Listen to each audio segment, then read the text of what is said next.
Notice: third-party citizenship study guides, tests, and questions. The only official study guide for the Citizenship Test is Discover Canada, The Rights and Responsibilities of Citizenship, which is available from Citizenship and Immigration Canada at no cost. If you have applied for citizenship and are preparing for the Citizenship Test, your primary resource should be the official study guide. If you use any other material to prepare for the Citizenship Test, you do so at your own risk. Discover Canada, The Rights and Responsibilities of Citizenship. Study Guide. The Oath of Citizenship. I swear, or affirm, that I will be faithful and bear true allegiance to Her Majesty Queen Elizabeth II, Queen of Canada, her heirs and successors, and that I will faithfully observe the laws of Canada and fulfill my duties as a Canadian citizen. Le serment de citoyenneté. Je jure, ou j'affirme solennellement, que je serai fidèle et porterai sincère allégeance à Sa Majesté, la Reine Élisabeth II, Reine du Canada, à ses héritiers et successeurs, que j'observerai fidèlement les lois du Canada et que je remplirai loyalement mes obligations de citoyen canadien. Understanding the Oath. In Canada, we profess our loyalty to a person who represents all Canadians and not to a document such as a constitution, a banner such as a flag, or a geopolitical entity such as a country. In our constitutional monarchy, these elements are encompassed by the sovereign, a queen or king. It is a remarkably simple yet powerful principle. Canada is personified by the sovereign, just as the sovereign is personified by Canada. Message to our readers. Welcome. It took courage to move to a new country. Your decision to apply for citizenship is another big step. You are becoming part of a great tradition that was built by generations of pioneers before you. Once you have met all the legal requirements, we hope to welcome you as a new citizen with all the rights and responsibilities of citizenship. Canada has welcomed generations of newcomers to our shores to help us build a free, law-abiding, and prosperous society. For 400 years, settlers and immigrants have contributed to the diversity and richness of our country, which is built on a proud history and a strong identity. Canada is a constitutional monarchy, a parliamentary democracy, and a federal state.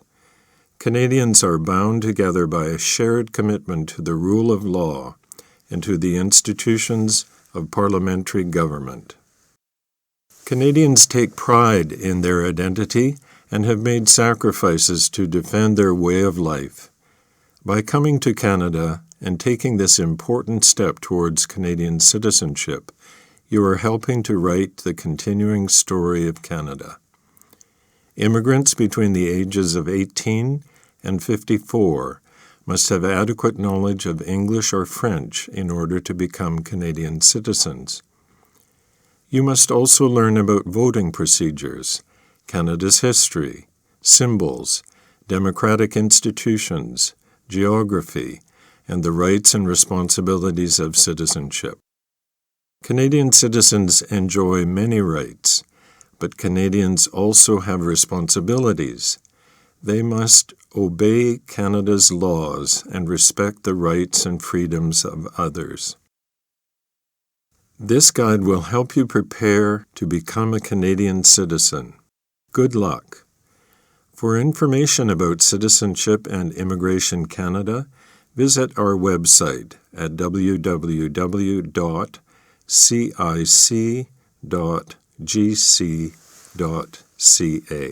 Applying for citizenship. When you apply for citizenship, officials will check your status, verify that you are not prohibited from applying, and ensure that you meet the requirements.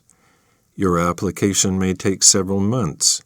Please ensure that the call center always has your correct address while your application is being processed. Telephone numbers will be supplied at the conclusion of this audio guide. Caption: Images of citizens taking the oath. How to use this booklet to prepare for the citizenship test. This booklet will help you prepare for the citizenship test. You should study this guide, ask a friend or family member to help you practice answering questions about Canada, call a local school or school board, a college, a community center, or a local organization that provides services to immigrants, and ask for information on citizenship classes. Take English or French language classes, which the Government of Canada offers free of charge. About the citizenship test. The citizenship test is usually a written test, but it could be an interview. You will be tested on two basic requirements for citizenship. 1.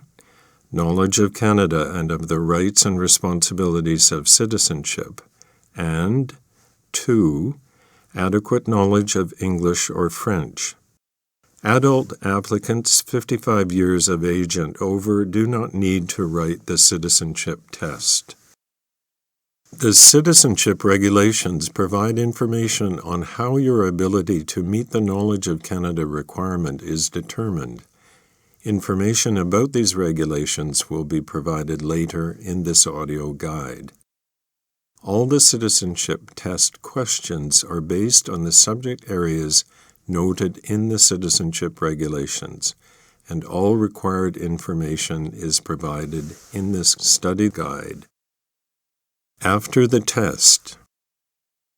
If you pass the test and meet all the other requirements, you will receive a notice to appear to take the oath of citizenship.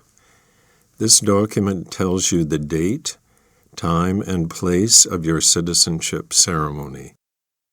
At the ceremony, you will take the oath of citizenship, sign the oath form, and receive your Canadian citizenship certificate. If you do not pass the test, you will receive a notification indicating the next steps. You are encouraged to bring your family and friends to celebrate this occasion. Rights and responsibilities of citizenship. Canadian citizens have rights and responsibilities. These come to us from our history, are secured by Canadian law, and reflect our shared traditions, identity, and values. Canadian law has several sources, including laws passed by Parliament and the provincial legislatures, English common law, the Civil Code of France, and the unwritten constitution that we have inherited from Great Britain. Together, these secure for Canadians an 800-year-old tradition of ordered liberty, which dates back to the signing of Magna Carta in 1215 in England, also known as the Great Charter of Freedoms, including freedom of conscience and religion, freedom of thought, belief, opinion, and expression, including freedom of speech and of the press, freedom of peaceful assembly, and freedom of association. Habeas corpus, the right to challenge unlawful detention by the state, comes from English common law. The Constitution of Canada was amended in 1982 to entrench the Canadian Charter of Rights and Freedoms, which begins with the words, "Whereas Canada is founded upon principles that recognize the supremacy of God and the rule of law." This phrase underlines the importance of religious traditions to Canadian society and the dignity and worth of the human person. The Charter attempts to summarize fundamental freedoms while also setting out additional rights. The most important of these include Mobility rights. Canadians can live and work anywhere they choose in Canada, enter and leave the country freely, and apply for a passport. Aboriginal peoples' rights. The rights guaranteed in the Charter will not adversely affect any treaty or other rights or freedoms of Aboriginal peoples. Official language rights and minority language educational rights. French and English have equal status in Parliament and throughout the government. Multiculturalism. A fundamental characteristic of the Canadian heritage and identity. Canadians celebrate the gift of one another's presence and work hard to respect pluralism and live in harmony. Caption. Image of Queen Elizabeth II proclaiming the amended Constitution in Ottawa in 1982. The equality of women and men. In Canada, men and women are equal under the law. Canada's openness and generosity do not extend to barbaric cultural practices that tolerate spousal abuse, honor killings, female genital mutilation, forced marriage, or other gender-based violence. Those guilty of these crimes are severely punished under Canada's criminal laws. Citizenship responsibilities. In Canada, rights come with responsibilities. These include obeying the law. One of Canada's founding principles is the rule of law. Individuals and governments are regulated by laws and not by arbitrary actions. No person or group is above the law.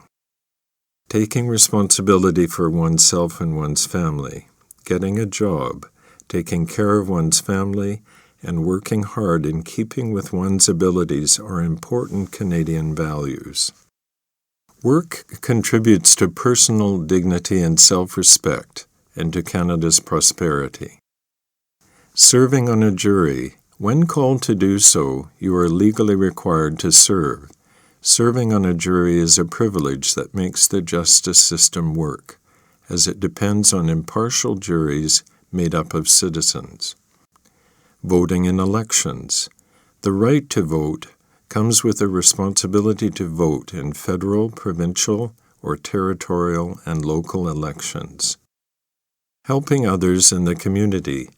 Millions of volunteers freely donate their time to help others without pay by helping people in need, assisting at your child's school, volunteering at a food bank or other charity, or encouraging newcomers to integrate. Volunteering is an excellent way to gain useful skills and develop friends and contacts. Protecting and enjoying our heritage and environment. Every citizen has a role to play in avoiding waste and pollution while protecting Canada's natural, cultural, and architectural heritage for future generations.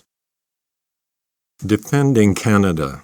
There is no compulsory military service in Canada. However, serving in the regular Canadian Forces, Navy, Army, and Air Force is a noble way to contribute to Canada and an excellent career choice.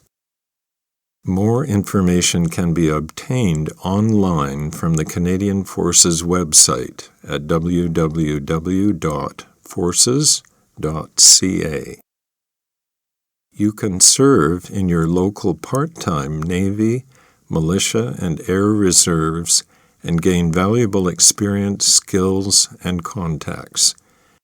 Young people can learn discipline, responsibility, and skills by getting involved in the cadets. More information can be obtained online from the Canadian Cadet Organization's website at www.cadets.ca. You may also serve in the Coast Guard or emergency services in your community, such as a police force or fire department. By helping to protect your community, you follow in the footsteps of Canadians before you who made sacrifices in the service of our country. Who we are. Canada is known around the world as a strong and free country. Canadians are proud of their unique identity. We have inherited the oldest continuous constitutional tradition in the world. We are the only constitutional monarchy in North America. Our institutions uphold a commitment to peace, order, and good government, a key phrase in Canada's original constitutional document in 1867, the British North America Act. A belief in ordered liberty, enterprise, hard work, and fair play have enabled Canadians to build a prosperous society in a rugged environment from our Atlantic shores to the Pacific Ocean and to the Arctic Circle. So much so that poets and songwriters have hailed Canada as the Great Dominion. To understand what it means to be Canadian, it is important to know about our three founding peoples, Aboriginal, French, and British. Caption: Images of a Métis man from Alberta, of a Cree dancer, of Inuit children in Iqaluit, Nunavut, and of the Haida artist Bill Reid carving a totem pole. Aboriginal peoples. The ancestors of Aboriginal peoples are believed to have migrated from Asia many thousands of years ago. They were well established here long before explorers from Europe first came to North America. Diverse, vibrant First Nations cultures were rooted in religious beliefs about their relationship to the Creator, the natural environment, and each other. Aboriginal and treaty rights are in the Canadian Constitution. Territorial rights were first guaranteed through the Royal Proclamation of 1763 by King George III and established the basis for negotiating treaties with newcomers, treaties that were not always fully respected. From the 1800s until the 1980s, the federal government placed many Aboriginal children in residential schools to educate and assimilate them into mainstream Canadian culture. The schools were poorly funded and inflicted hardship on the students. Some were physically abused. Aboriginal languages and cultural practices were mostly prohibited. In 2008, Ottawa formally apologized to the former students. In today's Canada, Aboriginal peoples enjoyed renewed pride and confidence and have made significant achievements in agriculture, the environment, business, and the arts. Today, the term Aboriginal peoples refer to three distinct groups. Indian refers to all Aboriginal people who are not Inuit or Métis. In the 1970s, the term First Nations began to be used. Today, about half of First Nations people live on reserve land in about 600 communities, while the other half live off-reserve, mainly in urban centers. The Inuit, which means the people in the Inuktitut language, live in small, scattered communities across the Arctic. Their knowledge of the land, sea, and wildlife enabled them to adapt to one of the harshest environments on Earth. The Métis are a distinct people of mixed Aboriginal and European ancestry, the majority of whom live in the prairie provinces. They come from both French and English-speaking backgrounds and speak their own dialect, Michif. About 65% of the Aboriginal people are First Nations, while 30% are Métis and 4% Inuit. Unity in diversity. John Buchan, the first Baron Tweedsmuir, was a popular Governor-General of Canada in 1935 to 1940. In a speech to the Canadian Club of Halifax in 1937, he noted that immigrant groups should retain their individuality and each make its contribution to the national character.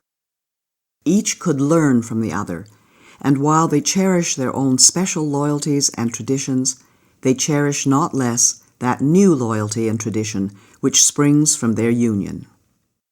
The 15th Governor-General is shown in Blood Kainai First Nation headdress. Caption: Images of the St. Patrick's Day Parade in Montreal, Quebec. A Highland dancer in Maxville, Ontario. A family celebrating Fête Nationale in Gatineau, Quebec. and of an Acadian fiddler in village of Grand'Anse, New Brunswick. English and French. Canadian society today stems largely from the English-speaking and French-speaking Christian civilizations that were brought here from Europe by settlers. English and French define the reality of day-to-day life for most people and are the country's official languages.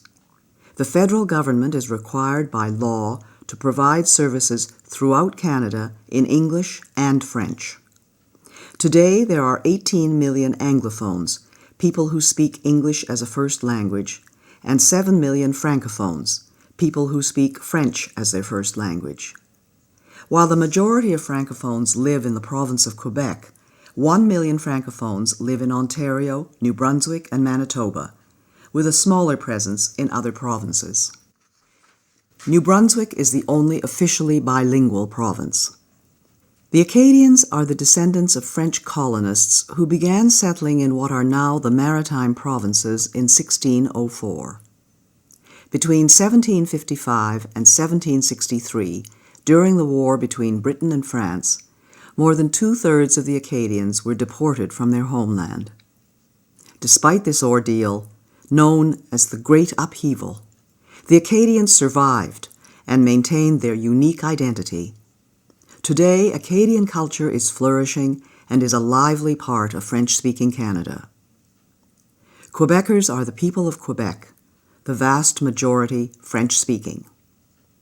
Most are descendants of 8,500 French settlers from the 1600s and 1700s and maintain a unique identity, culture, and language. The House of Commons recognized in 2006 that the Québécois form a nation within a united Canada. 1 million Anglo-Quebecers have a heritage of 250 years and form a vibrant part of the Quebec fabric. The basic way of life in English-speaking areas was established by hundreds of thousands of English, Welsh, Scottish, and Irish settlers, soldiers, and migrants from the 1600s to the 20th century. Generations of pioneers and builders of British origins, as well as other groups, invested and endured hardship in laying the foundations of our country. This helps explain why Anglophones, or English speakers, are generally referred to as English Canadians. Becoming Canadian. Some Canadians immigrate from places where they have experienced warfare or conflict. Such experiences do not justify bringing to Canada violent, extreme, or hateful prejudices. In becoming Canadian, newcomers are expected to embrace democratic principles, such as the rule of law. Caption: Images of the celebration of cultures in Edmonton, Alberta, of Ismaili Muslims in the Calgary Stampede, Alberta, of the Caribbean Cultural Festival in Toronto, Ontario, of the Ukrainian Pysanka Festival in Vegreville, Alberta, of young Polish dancers in Oliver, British Columbia, and of the pipes and drums in Ottawa. Diversity in Canada. The majority of Canadians were born in this country, and this has been true since the 1800s. However, Canada is often referred to as a land of immigrants because over the past 200 years, millions of newcomers have helped to build and defend our way of life. Many ethnic and religious groups live and work in peace as proud Canadians. The largest groups are the English, French, Scottish, Irish, German, Italian, Chinese, Aboriginal, Ukrainian, Dutch, South Asian, and Scandinavian. Since the 1970s, most immigrants have come from Asian countries. Non-official languages are widely spoken in Canadian homes. Chinese languages are the second most spoken at home after English in 2 of Canada's biggest cities. In Vancouver, 13% of the population speak Chinese languages at home. In Toronto, the number is 7%. The great majority of Canadians identify as Christians. The largest religious affiliation is Catholic, followed by various Protestant churches.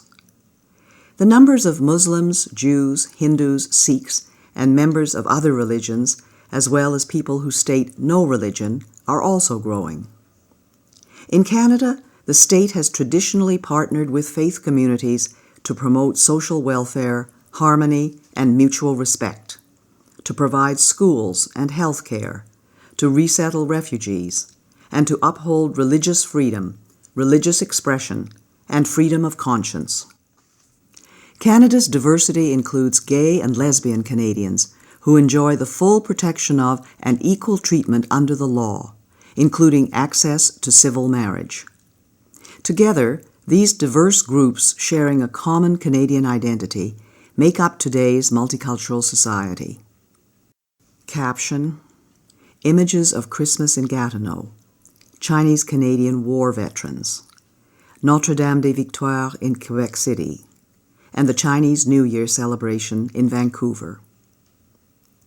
Image of Marjorie Turner Bailey with caption: Olympian Marjorie Turner Bailey of Nova Scotia is a descendant of Black Loyalists, escaped slaves, and freed men and women of African origin who in the 1780s fled to Canada from America, where slavery remained legal until 1863. Canada's history. Aboriginal peoples. When Europeans explored Canada, they found all regions occupied by native peoples they called Indians, because the first explorers thought they had reached the East Indies. The native people lived off the land, some by hunting and gathering, others by raising crops. The Huron-Wendat of the Great Lake region, like the Iroquois, were farmers and hunters. The Cree and Dene of the Northwest were hunter-gatherers. The Sioux were nomadic, following the bison or buffalo herd. The Inuit lived off Arctic wildlife. West Coast natives preserved fish by drying and smoking. Warfare was common among Aboriginal groups as they competed for land, resources, and prestige. The arrival of the European traders, missionaries, soldiers, and colonists changed the native way of life forever. Large numbers of Aboriginals died of European diseases to which they lacked immunity. However, Aboriginals and Europeans formed strong economic, religious, and military bonds in the first 200 years of coexistence, which laid the foundations of Canada. Caption: Image of an Indian encampment during fur trade era. The first Europeans. The Vikings from Iceland who colonized Greenland 1,000 years ago also reached Labrador and the island of Newfoundland. The remains of their settlement, L'Anse aux Meadows, are a World Heritage Site.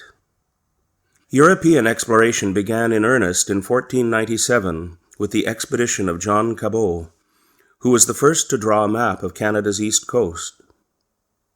Image of John Cabot with caption: John Cabot, an Italian immigrant to England, was the first to map Canada's Atlantic shore, setting foot on Newfoundland, or Cape Breton Island, in 1497, and claiming the new-found land for England. English settlement did not begin until 1610. Exploring a river, naming Canada. Between 1534 and 1542, Jacques Cartier made 3 voyages across the Atlantic, claiming the land for King Francis I of France.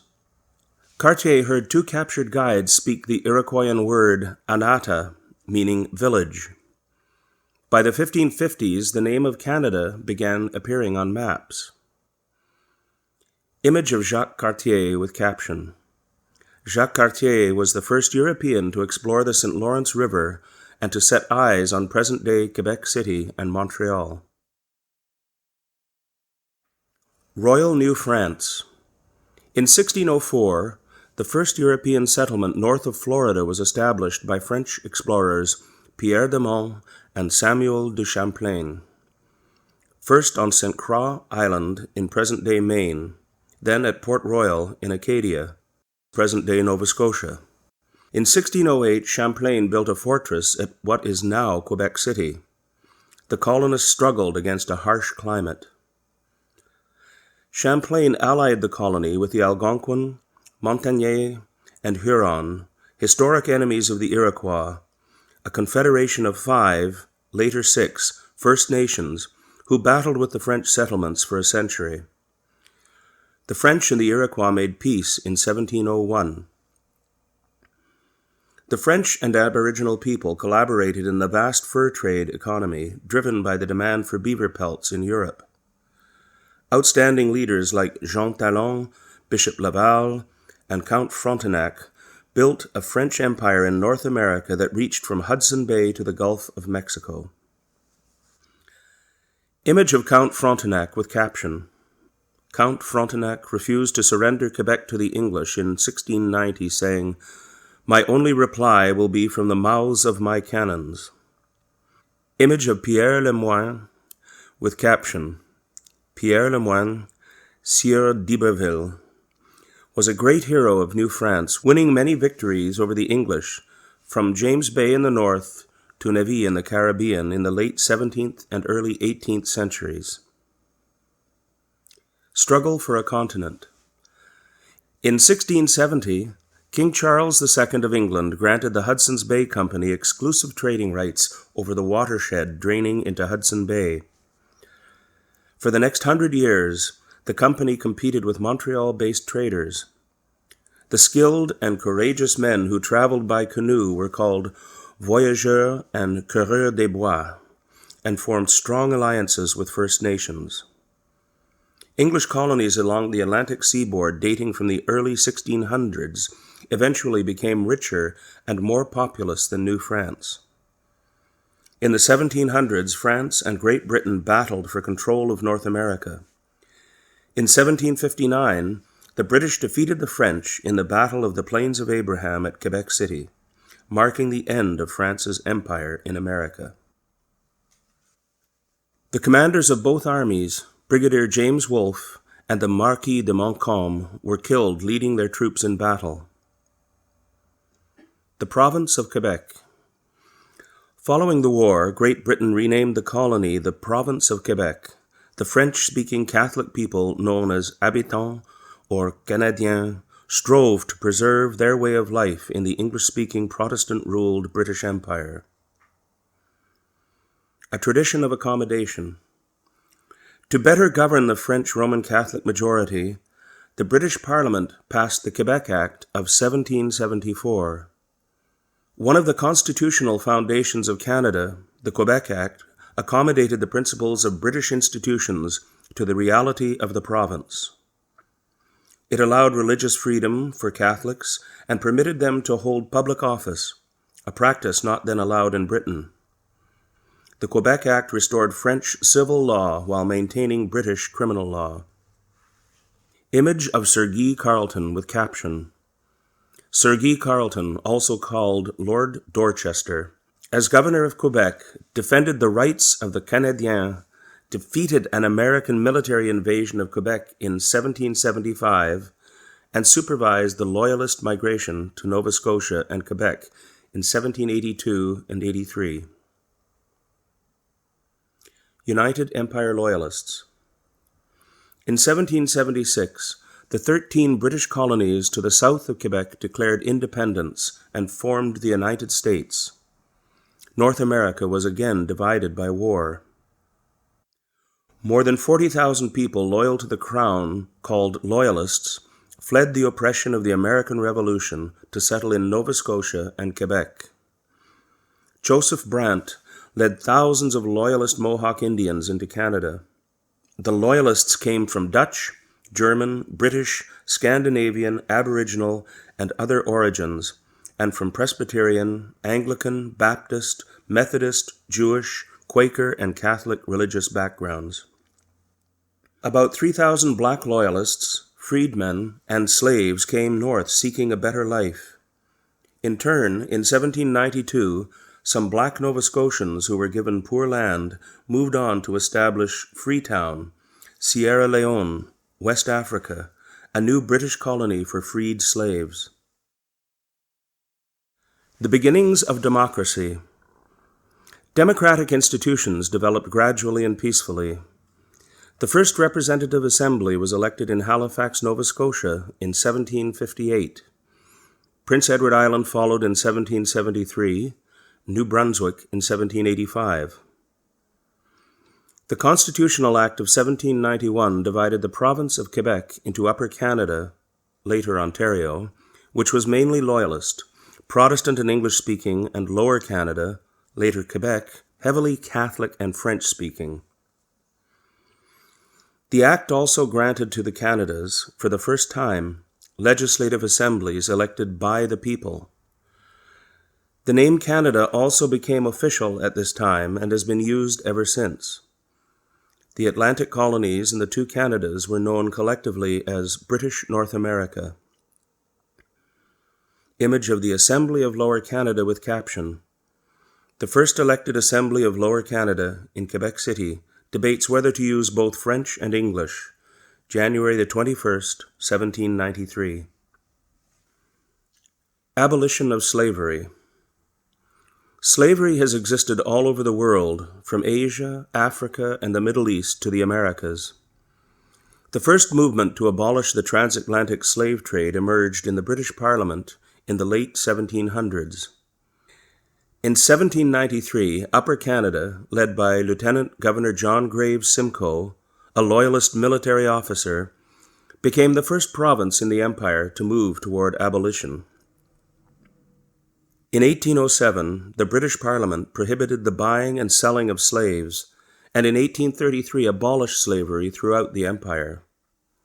Thousands of slaves escaped from the United States, followed the North Star, and settled in Canada via the Underground Railroad, a Christian anti-slavery network. Image of Lieutenant Colonel John Graves Simcoe with caption. Lieutenant Colonel John Graves Simcoe was Upper Canada's first Lieutenant Governor and founder of the city of York, now Toronto. Simcoe also made Upper Canada the first province in the British Empire to abolish slavery. Image of Mary Ann Shadd Carey with caption. Mary Ann Shadd Carey was an outspoken activist in the movement to abolish slavery in the USA.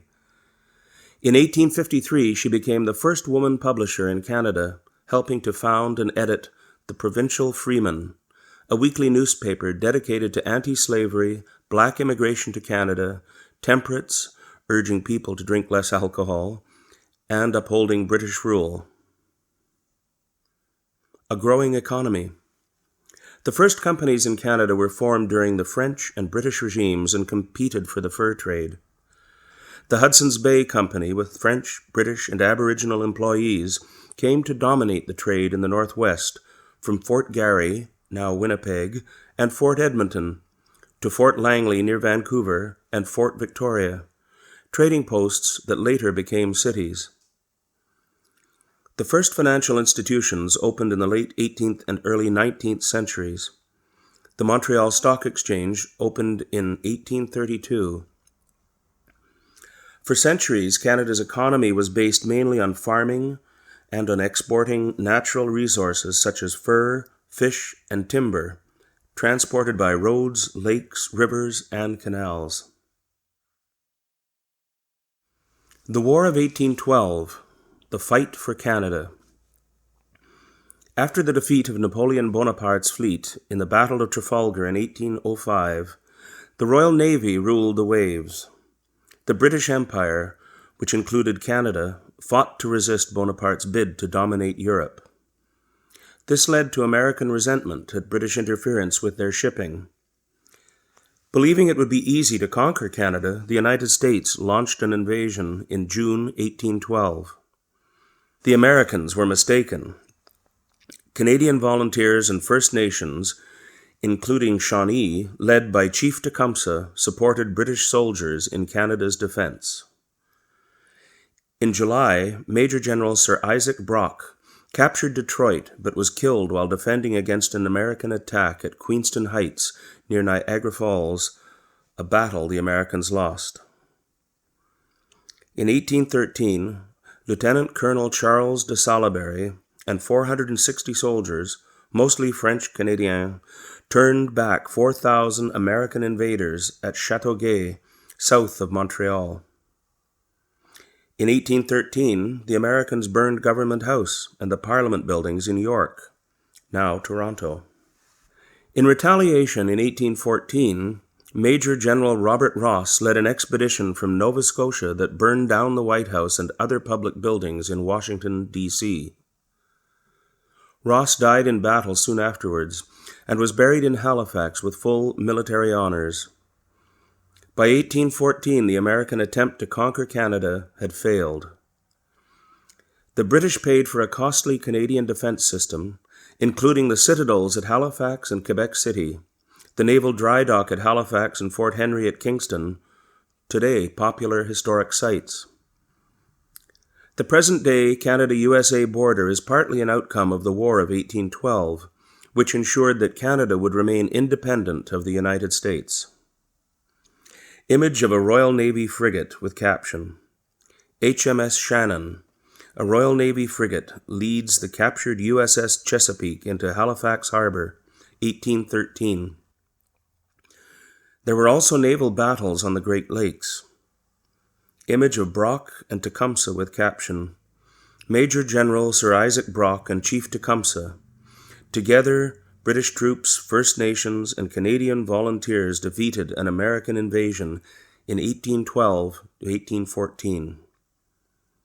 Image of a militiaman with caption, French-Canadian militiaman helped defend Canada in the War of 1812.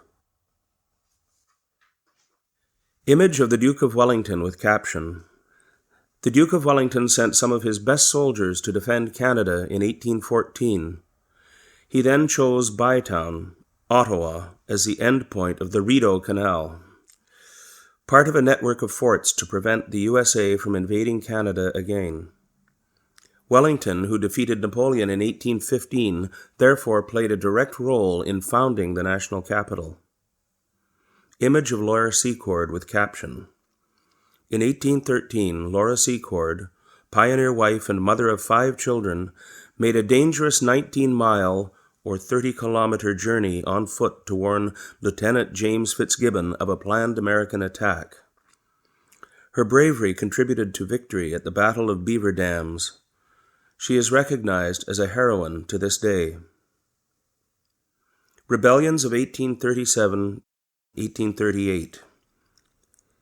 In the 1830s, reformers in Upper and Lower Canada believed that progress toward full democracy was too slow.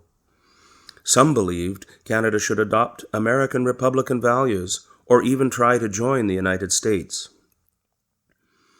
When armed rebellions occurred in 1837-1838 in the area outside Montreal and in Toronto, the rebels did not have enough public support to succeed.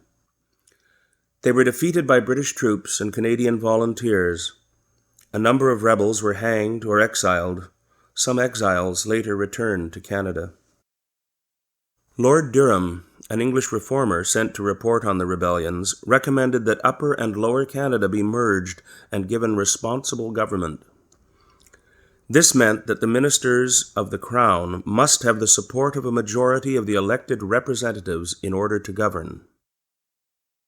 Controversially, Lord Durham also said that the quickest way for the Canadiens to achieve progress was to assimilate into English-speaking Protestant culture.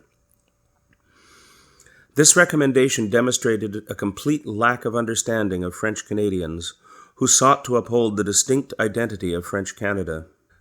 Some reformers, including Sir Etienne Paschal-Taché and Sir Georges-Étienne Cartier, later became fathers of Confederation, as did a former member of the voluntary government militia in Upper Canada, Sir John A. Macdonald.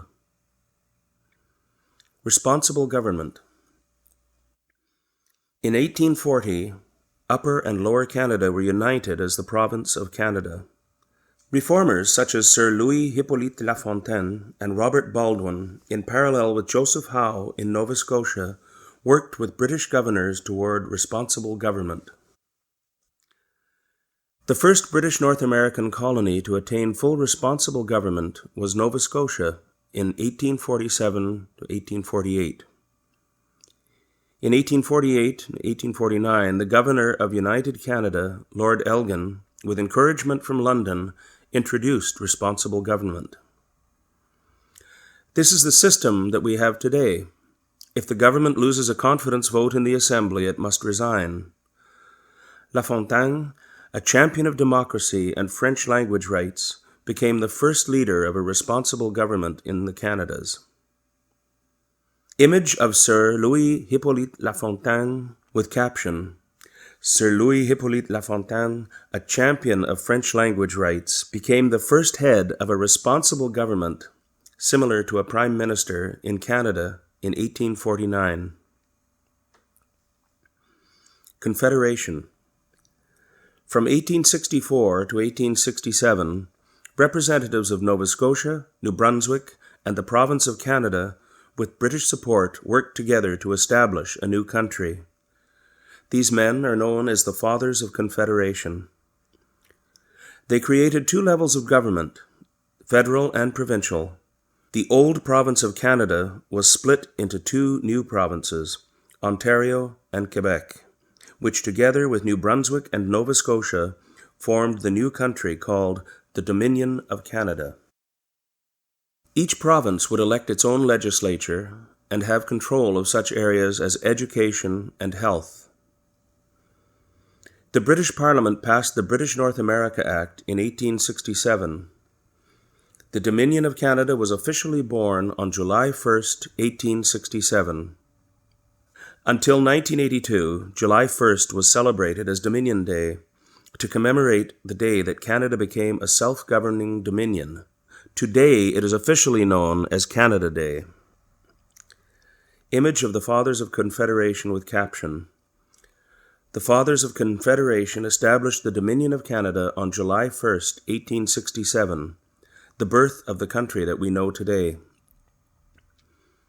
Image of Dominion of Canada $1 bill with caption, Dominion of Canada $1 bill, 1923, showing King George V, who assigned Canada's national colors, white and red, in 1921, the colors of our national flag today.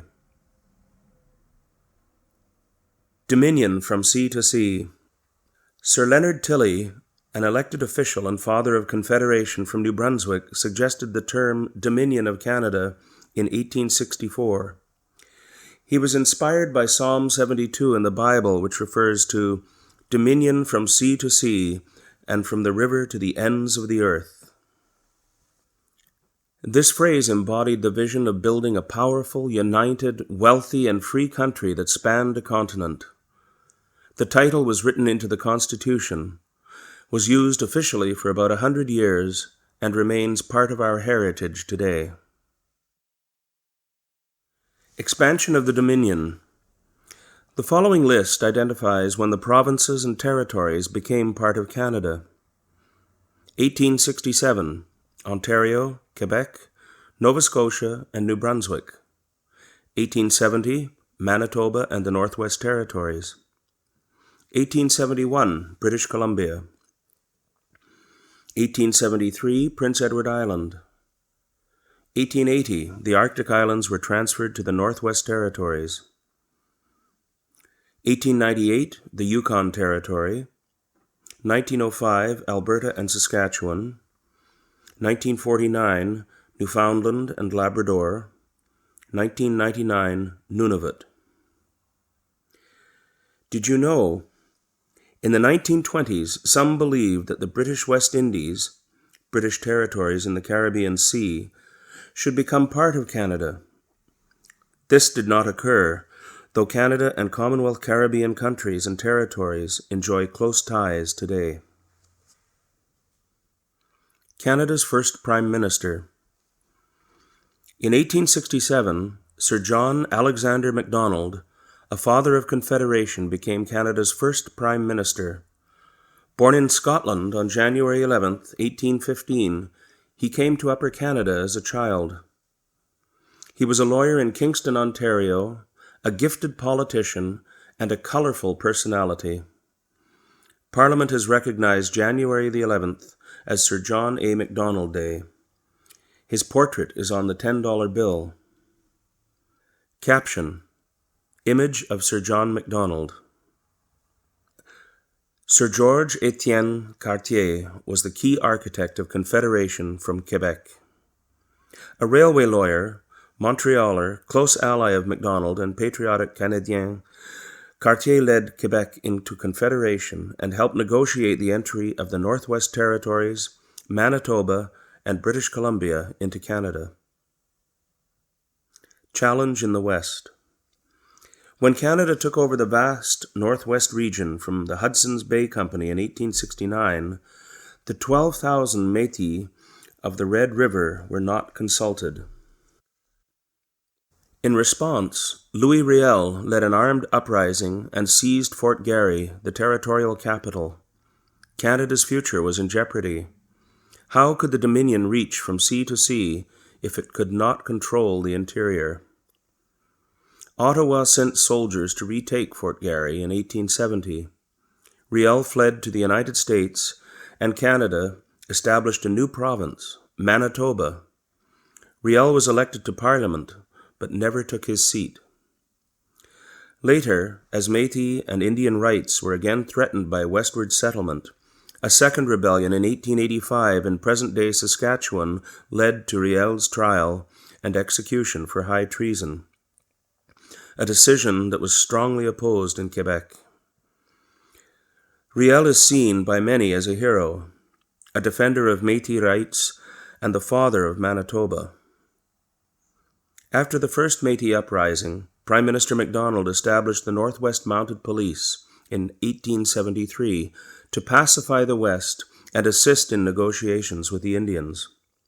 The Northwest Mounted Police founded Fort Calgary, Fort Macleod, and other centers that today are cities and towns. Regina became its headquarters.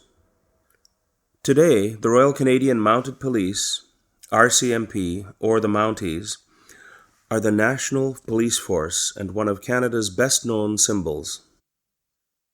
Some of Canada's most colourful heroes, such as Major General Sir Sam Steele, came from the ranks of the Mounties. Image of Fort Garry in 1863 with caption: The flag of the Hudson's Bay Company flew over Western Canada for 200 years before Confederation. Image of Sir Sam Steele as a great frontier hero, mounted policeman, and soldier of the Queen. Image of Gabriel Dumont as part of the Métis resistance. Gabriel Dumont was the Métis' greatest military leader. A railway from sea to sea. British Columbia joined Canada in 1871 after Ottawa promised to build a railway to the west coast. On November 7, 1885, a powerful symbol of unity was completed when Donald Smith, Lord Strathcona, the Scottish-born director of the Canadian Pacific Railway, or CPR, drove the last spike. The project was financed by British and American investors and built by both European and Chinese labor. Afterwards, the Chinese were subject to discrimination, including the head tax, a race-based entry fee. The Government of Canada apologized in 2006 for this discriminatory policy. After many years of heroic work, the CPR's ribbons of steel fulfilled a national dream. Image of a train and crew members with caption: Members of the train crew pose with a westbound Pacific Express at the first crossing of the Illecillewaet River near Glacier in British Columbia in 1886. Image of a Chinese workers' camp on the CPR, Kamloops, in British Columbia in 1886. Moving westward. Canada's economy grew and became more industrialized during the economic boom of the 1890s and early 1900s. 1 million British and 1 million Americans immigrated to Canada at this time. Sir Wilfrid Laurier became the first French-Canadian Prime Minister since Confederation and encouraged immigration to the West. His portrait is on the $5 bill. The railway made it possible for immigrants, including 170,000 Ukrainians, 115,000 Poles, and tens of thousands from Germany, France, Norway, and Sweden to settle in the West before 1914 and develop a thriving agricultural sector. The First World War. Most Canadians were proud to be part of the British Empire. Over 7,000 volunteered to fight in the South African War from 1899 to 1902, popularly known as the Boer War, and over 260 died. In 1900, Canadians took part in the battles of Paardeberg, Horse Mountain, and Lillefontaine, victories that strengthened national pride in Canada. When Germany attacked Belgium and France in 1914 and Britain declared war, Ottawa formed the Canadian Expeditionary Force, later the Canadian Corps. More than 600,000 Canadians served in the war, most of them volunteers, out of a total population of 8 million. On the battlefield, the Canadians proved to be tough, innovative soldiers. Canada shared in the tragedy and triumph of the Western Front. The Canadian Corps captured Vimy Ridge in April 1917, with 10,000 killed or wounded, securing the Canadians' reputation for valor as the shock troops of the British Empire. One Canadian officer said, "It was Canada from the Atlantic to the Pacific on parade. In those few minutes, I witnessed the birth of a nation." April 9th is celebrated as Vimy Day. Regrettably, from 1914 to 1920, Ottawa interned over 8,000 former Austro-Hungarian subjects, mainly Ukrainian men, as enemy aliens in 24 labor camps across Canada, even though Britain advised against the policy. In 1918, under the command of General Sir Arthur Currie, Canada's greatest soldier, the Canadian Corps advanced alongside the French and British Empire troops in the last 100 days. These included the victorious Battle of Amiens on August 8, 1918, which the Germans called the Black Day of the German Army, followed by Arras, Canal du Nord, Cambrai, and Mons.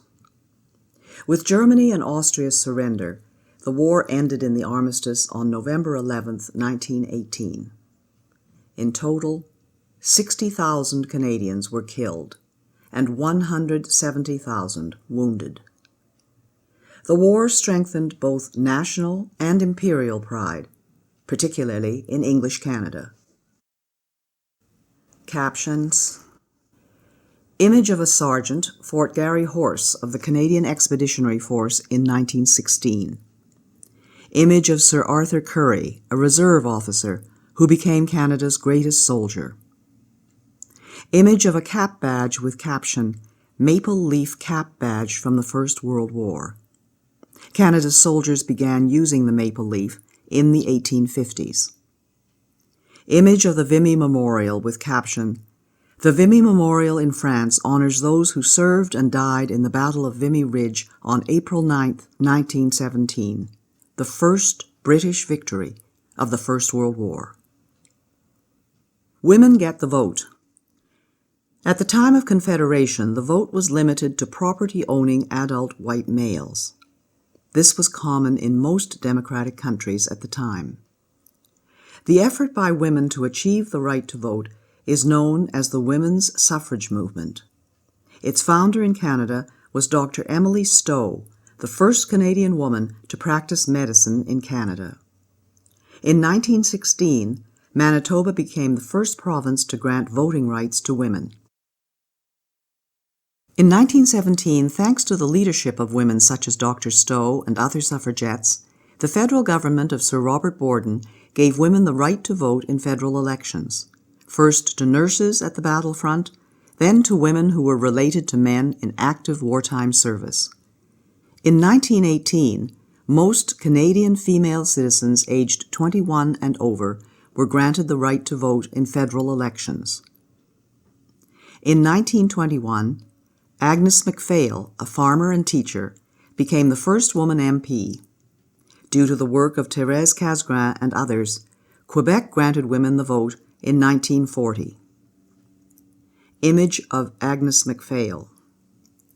Image of a nurse with caption, more than 3,000 nurses, nicknamed Bluebirds, served in the Royal Canadian Army Medical Corps, 2,500 of them overseas.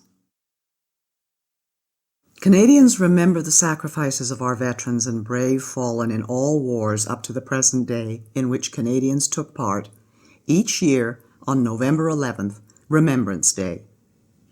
Canadians wear the red poppy and observe a moment of silence at the 11th hour of the 11th day of the 11th month to honor the sacrifices of over 1 million brave men and women who have served and the 110,000 who have given their lives. Canadian Medical Officer Lieutenant Colonel John McCrae composed the poem In Flanders Fields in 1915.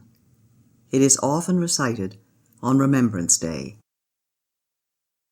In Flanders fields, the poppies blow between the crosses, row on row that mark our place, and in the sky the larks, still bravely singing, fly scarce heard amid the guns below.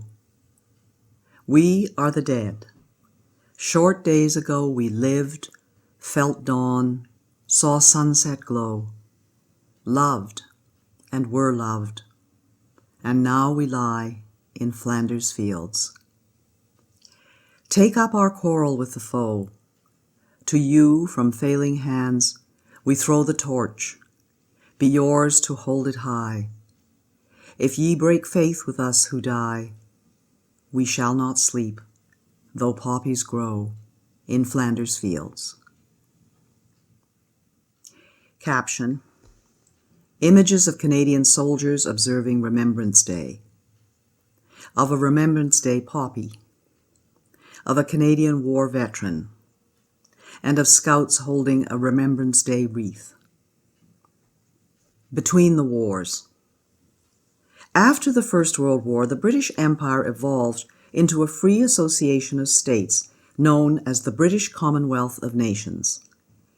Canada remains a leading member of the Commonwealth to this day, together with other successor states of the Empire such as India, Australia, New Zealand, and several African and Caribbean countries.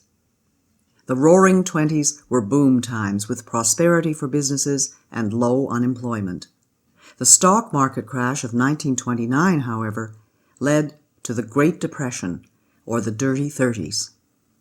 Unemployment reached 27% in 1933, and many businesses were wiped out.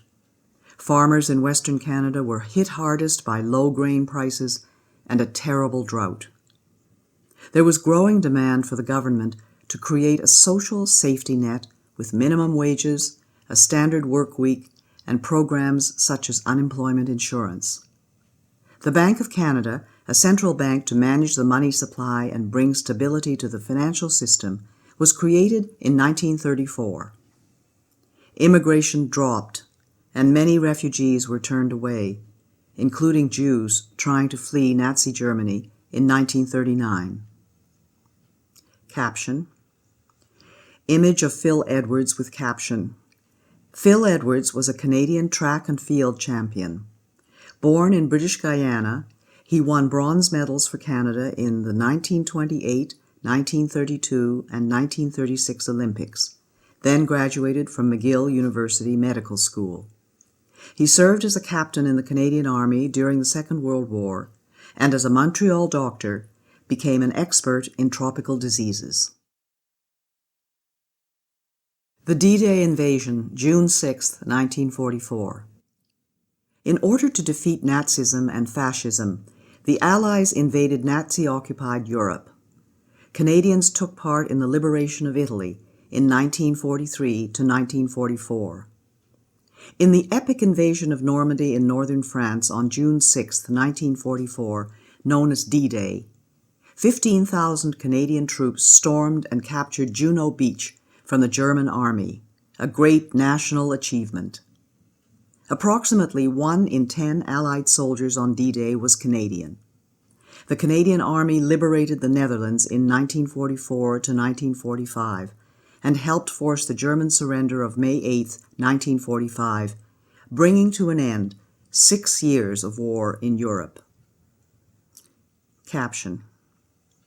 Image of painting by Orville Fisher with caption, "In the Second World War, the Canadians captured Juno Beach as part of the Allied invasion of Normandy on D-Day, June 6, 1944.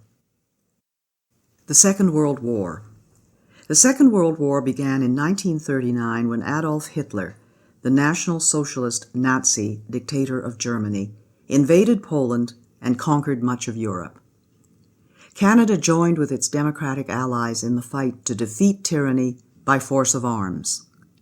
More than 1 million Canadians and Newfoundlanders, at that time Newfoundland was a separate British entity, served in the Second World War, out of a population of 11.5 million. This was a high proportion, and of these, 44,000 were killed. The Canadians fought bravely and suffered losses in the unsuccessful defense of Hong Kong in 1941 from attack by Imperial Japan, and in a failed raid on Nazi-controlled Dieppe on the coast of France in 1942. The Royal Canadian Air Force took part in the Battle of Britain and provided a high proportion of Commonwealth aircrew in bombers and fighter planes over Europe. Moreover, Canada contributed more to the Allied air effort than any other Commonwealth country, with over 130,000 Allied aircrew trained in Canada under the British Commonwealth Air Training Plan. The Royal Canadian Navy saw its finest hour in the Battle of the Atlantic, protecting convoys of merchant ships against German submarines. Canada's merchant navy helped to feed, clothe, and resupply Britain. At the end of the Second World War, Canada had the third largest navy in the world. In the Pacific War, Japan invaded the Aleutian Islands, attacked a lighthouse on Vancouver Island, launched fire balloons over BC and the prairies, and grossly maltreated Canadian prisoners of war captured at Hong Kong. Japan surrendered on August 14, 1945, the end of 4 years of war in the Pacific. Regrettably, the state of war and public opinion in BC led to the forcible relocation of Canadians of Japanese origin by the federal government and the sale of their property without compensation. This occurred even though the military and the Royal Canadian Mounted Police told Ottawa that they posed little danger to Canada. The Government of Canada apologized in 1988 for wartime wrongs and compensated the victims. Modern Canada. Trade and economic growth. Post-war Canada enjoyed record prosperity and material progress. The world's restrictive trading policies in the Depression era were opened up by such treaties as the General Agreement on Tariffs and Trade, now the World Trade Organization. The discovery of oil in Alberta in 1947 began Canada's modern energy industry. In 1951, for the first time, a majority of Canadians were able to afford adequate food, shelter, and clothing. Between 1945 and 1970, as Canada drew closer to the United States and other trading partners, the country enjoyed one of the strongest economies among industrialized nations. Today, Canadians enjoy one of the world's highest standards of living, maintained by the hard work of Canadians and by trade with other nations, in particular the United States. As prosperity grew, so did the ability to support social assistance programs. The Canada Health Act ensures common elements and a basic standard of coverage. Unemployment insurance, now called employment insurance, was introduced by the federal government in 1940. Old age security was devised as early as 1927, and the Canada and Quebec pension plans in 1965. Publicly funded education is provided by the provinces and territories. Captions. Image of a medical researcher. Image of Toronto with caption, "Toronto's business district is also Canada's financial capital." International engagement. Like Australia, New Zealand, and other countries, Canada developed its autonomy gradually, with a capacity to make significant contributions internationally. The Cold War began when several liberated countries of Eastern Europe became part of a communist bloc controlled by the Soviet Union under the dictator Joseph Stalin. Canada joined with other democratic countries of the West to form the North Atlantic Treaty Organization, or NATO, a military alliance, and with the United States in the North American Aerospace Defense Command, or NORAD. Canada joined international organizations such as the United Nations, or UN. It participated in the UN operation defending South Korea in the Korean War in 1950 to 1953, with 500 dead and 1,000 wounded. Canada has taken part in numerous UN peacekeeping missions in places as varied as Egypt, Cyprus, and Haiti, as well as in other international security operations such as those in the former Yugoslavia and Afghanistan. Canada and Quebec. French-Canadian society and culture flourished in the post-war years. Quebec experienced an era of rapid change in the 1960s, known as the Quiet Revolution.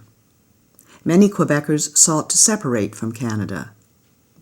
In 1963, Parliament established the Royal Commission on Bilingualism and Biculturalism. This led to the Official Languages Act of 1969, which guarantees French and English services in the federal government across Canada. In 1970, Canada helped found La Francophonie, an international association of French-speaking countries. The movement for Quebec sovereignty gained strength, but was defeated in a referendum in the province in 1980. After much negotiation, in 1982, the Constitution was amended without the agreement of Quebec. Though sovereignty was again defeated in a second referendum in 1995, the autonomy of Quebec within Canada remains a lively topic, part of the dynamic that continues to shape our country. A changing society. As social values changed over more than 50 years, Canada became a more flexible and open society. Many took advantage of expanding secondary and post-secondary educational opportunities, and a growing number of women entered the professional workforce. Most Canadians of Asian descent had in the past been denied the vote in federal and provincial elections. In 1948, the last of these, the Japanese Canadians, gained the right to vote. Aboriginal people were granted the vote in 1960. Today, every citizen over the age of 18 may vote. Canada welcomed thousands of refugees from communist oppression, including about 37,000 who escaped Soviet tyranny in Hungary in 1956. With the communist victory in the Vietnam War in 1975, many Vietnamese fled, including over 50,000 who sought refuge in Canada. The idea of multiculturalism as a result of 19th and 20th century immigration gained a new impetus. By the 1960s, 1/3 of Canadians had origins that were neither British nor French, and took pride in preserving their distinct culture in the Canadian fabric. Today, diversity enriches Canadians' lives, particularly in our cities. Captions: images of a Vietnamese Canadian parade and of an F-86 Sabre from the Royal Canadian Air Force. Arts and culture in Canada. Canadian artists have a long history of achievement in which Canadians take pride. Artists from all regions reflect and define our culture and forms of creative expression, and have achieved greatness both at home and abroad. Canadians have made significant contributions to literature in English and in French. Novelists, poets, historians, educators, and musicians have had a significant cultural impact. Men and women of letters included Stephen Leacock, Louis Aymon, Sir Charles G.D. Roberts, Pauline Johnson, Émile Nelligan, Robertson Davies, Margaret Lawrence, and Mordecai Richler. Musicians such as Sir Ernest Macmillan and Healy Willan won renown in Canada and abroad. Writers such as Joy Kagawa, Michael Ondaatje, and Rohinton Mistry have diversified Canada's literary experience. In the visual arts, Canada is historically perhaps best known for the Group of Seven, founded in 1920, who developed a style of painting to capture the rugged wilderness landscapes. Emily Carr painted the forests and aboriginal artifacts of the West Coast.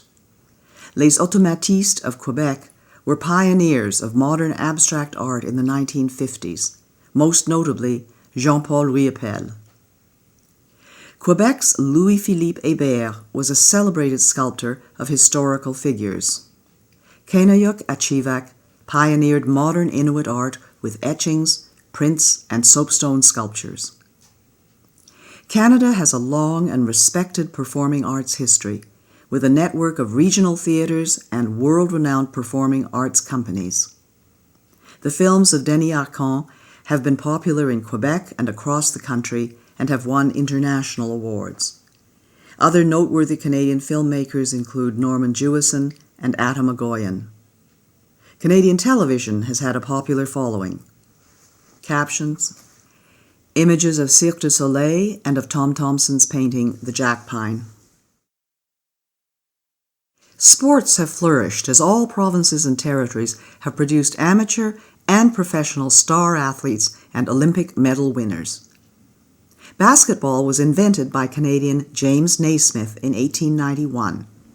Many major league sports boast Canadian talent, and in the national sport of ice hockey, Canadian teams have dominated the world. In 1996, at the Olympic Summer Games, Donovan Bailey became a world record sprinter and double Olympic gold medalist. Chantal Petitclerc became a world champion wheelchair racer and Paralympic gold medalist. One of the greatest hockey players of all time, Wayne Gretzky, played for the Edmonton Oilers from 1979 to 1988. In 1980, Terry Fox, a British Columbian who lost his right leg to cancer at the age of 18, began a cross-country run, the Marathon of Hope, to raise money for cancer research. He became a hero to Canadians. While he did not finish the run and ultimately lost his battle with cancer, his legacy continues through yearly fundraising events in his name. In 1985, fellow British Columbian Rick Hansen circled the globe in a wheelchair to raise funds for spinal cord research. Canadian advances in science and technology are world-renowned and have changed the way the world communicates and does business. Marshall McLuhan and Harold Innis were pioneer thinkers. Science and research in Canada have won international recognition and attracted world-class students, academics, and entrepreneurs engaged in medical research, telecommunications, and other fields. Since 1989, the Canadian Space Agency and Canadian astronauts have participated in space exploration, often using the Canadian-designed and built Canadarm. Gerhard Hertzberg, a refugee from Nazi Germany, John Polanyi, Sidney Altman, Richard E. Taylor, Michael Smith, and Bertram Brockhaus were Nobel Prize-winning scientists. Captions: images of Donovan Bailey, Chantal Petitclerc, Terry Fox, and Wayne Gretzky. Image of Mark Tewksbury with caption, Mark Tewksbury, Olympic gold medalist and prominent activist for gay and lesbian Canadians. Image of Paul Henderson with caption, in 1972, Paul Henderson scored the winning goal for Canada in the Canada-Soviet Summit Series. This goal is often referred to as the goal heard around the world, and is still remembered today as an important event in both sports and cultural history. Image of Catriona LeMay Doan with caption, Catriona LeMay Doan carries the flag after winning a gold medal in speed skating at the 2002 Olympic Winter Games. Image of a Canadian football game with caption, Canadian football is a popular game that differs in a number of ways from American football. Professional teams in the Canadian Football League, CFL, compete for the Championship Grey Cup, donated by Lord Grey, the Governor-General, in 1909. Great Canadian discoveries and inventions. Canadians have made various discoveries and inventions. Some of the most famous are listed below. Alexander Graham Bell hit on the idea of the telephone at his summer house in Canada. Joseph Armand Bombardier invented the snowmobile, a lightweight winter vehicle. Sir Sandford Fleming invented the worldwide system of standard time zones.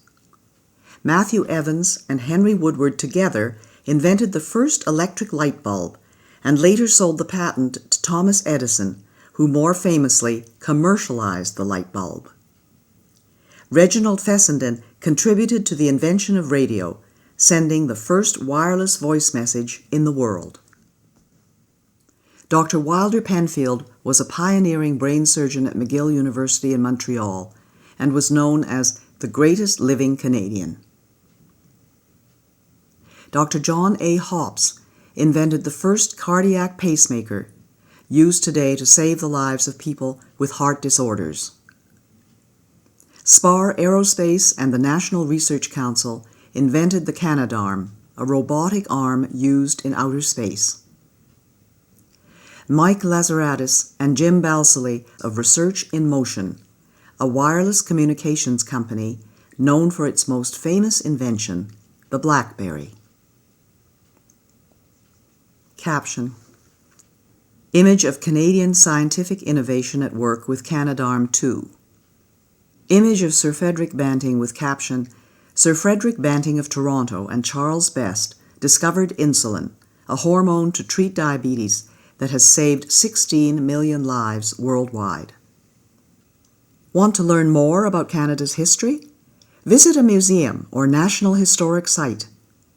Through artifacts, works of art, stories, images, and documents, museums explore the diverse events and accomplishments that formed Canada's history.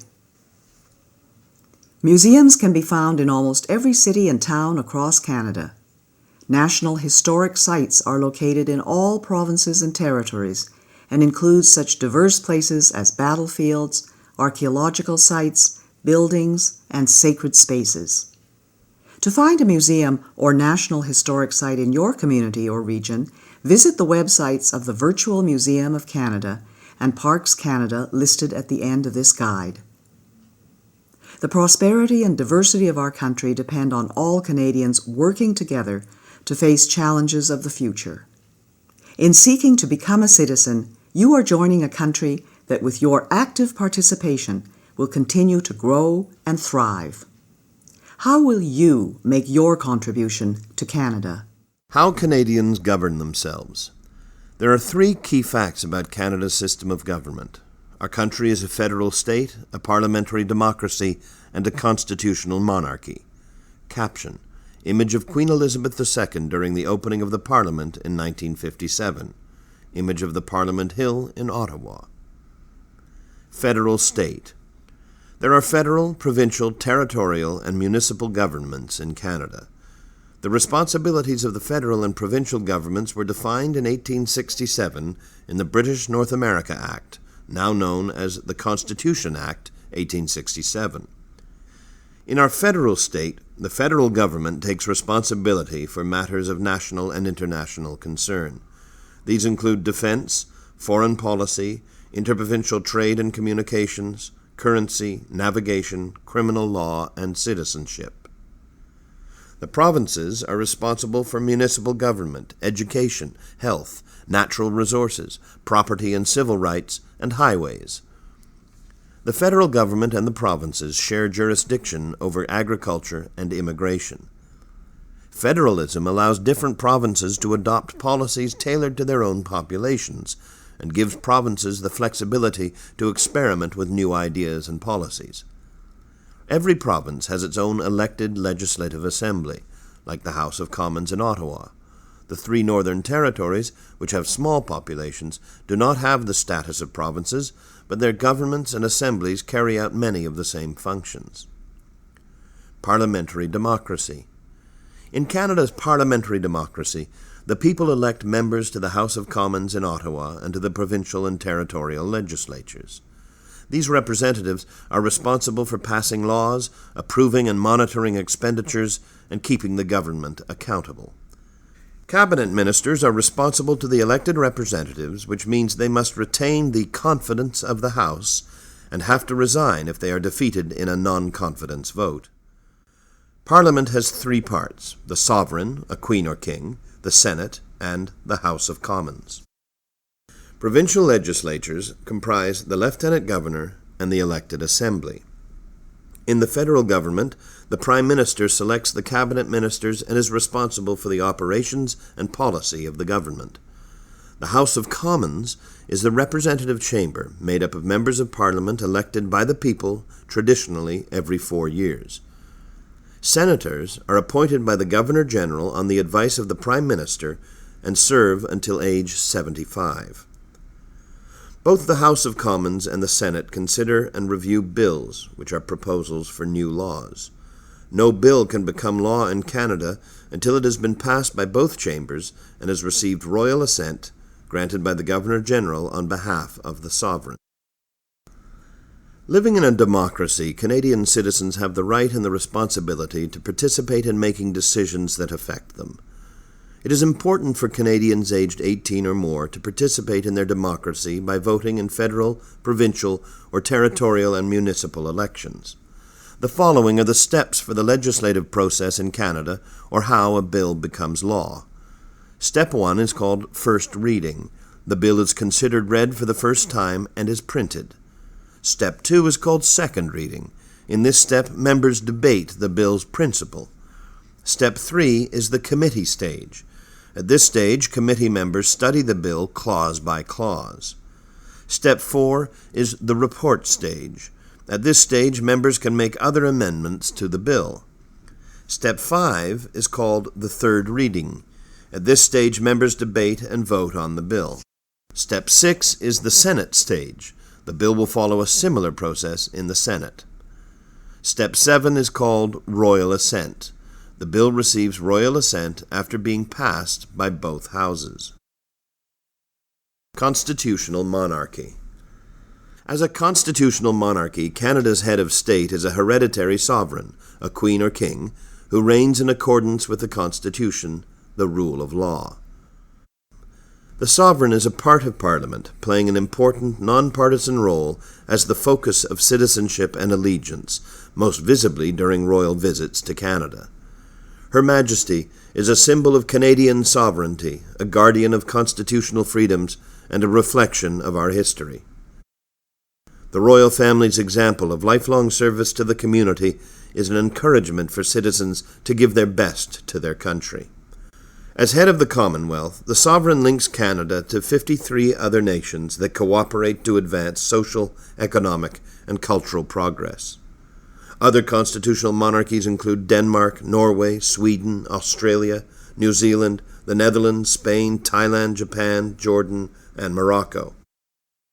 There is a clear distinction in Canada between the head of state, the sovereign, and the head of government, the Prime Minister, who actually directs the governing of the country.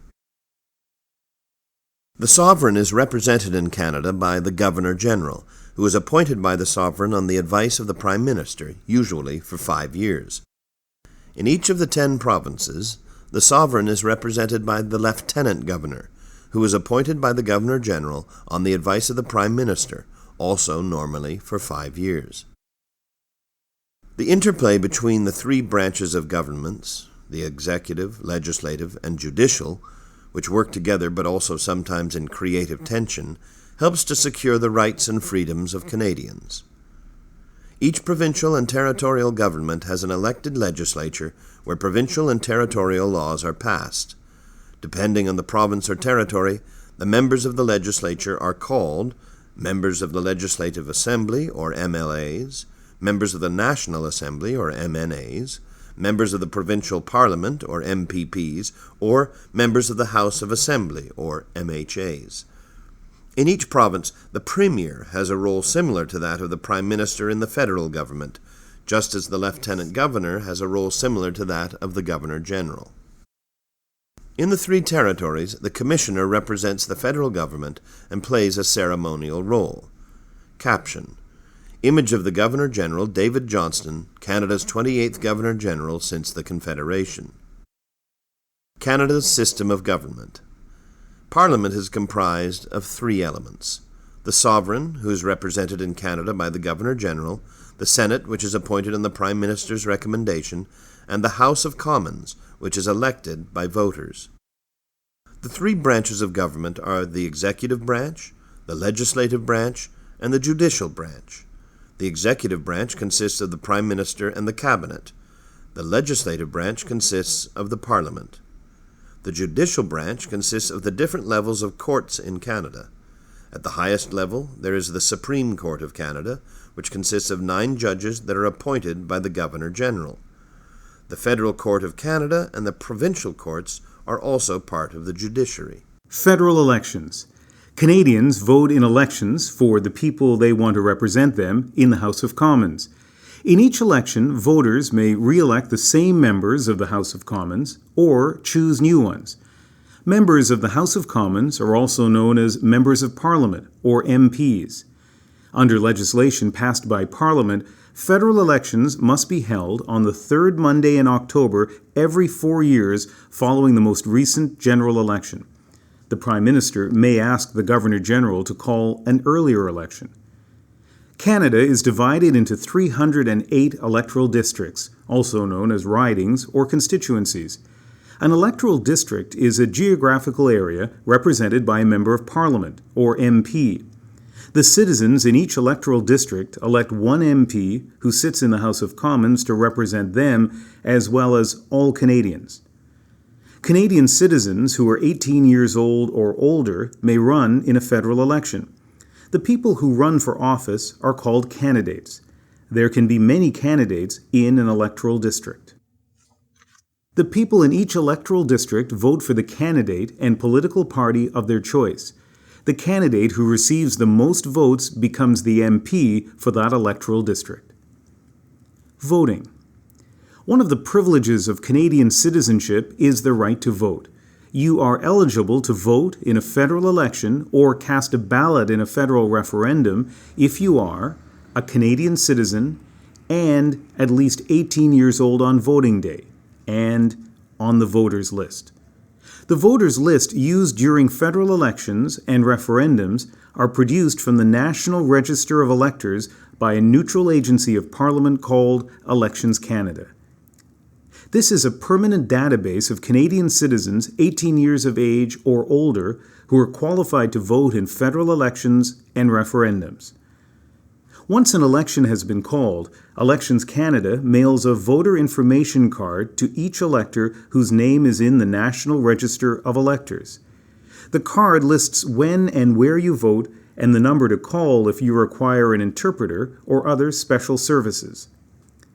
Even if you choose not to be listed in the National Register of Electors or do not receive a voter information card, you can still be added to the voters list at any time, including on Election Day.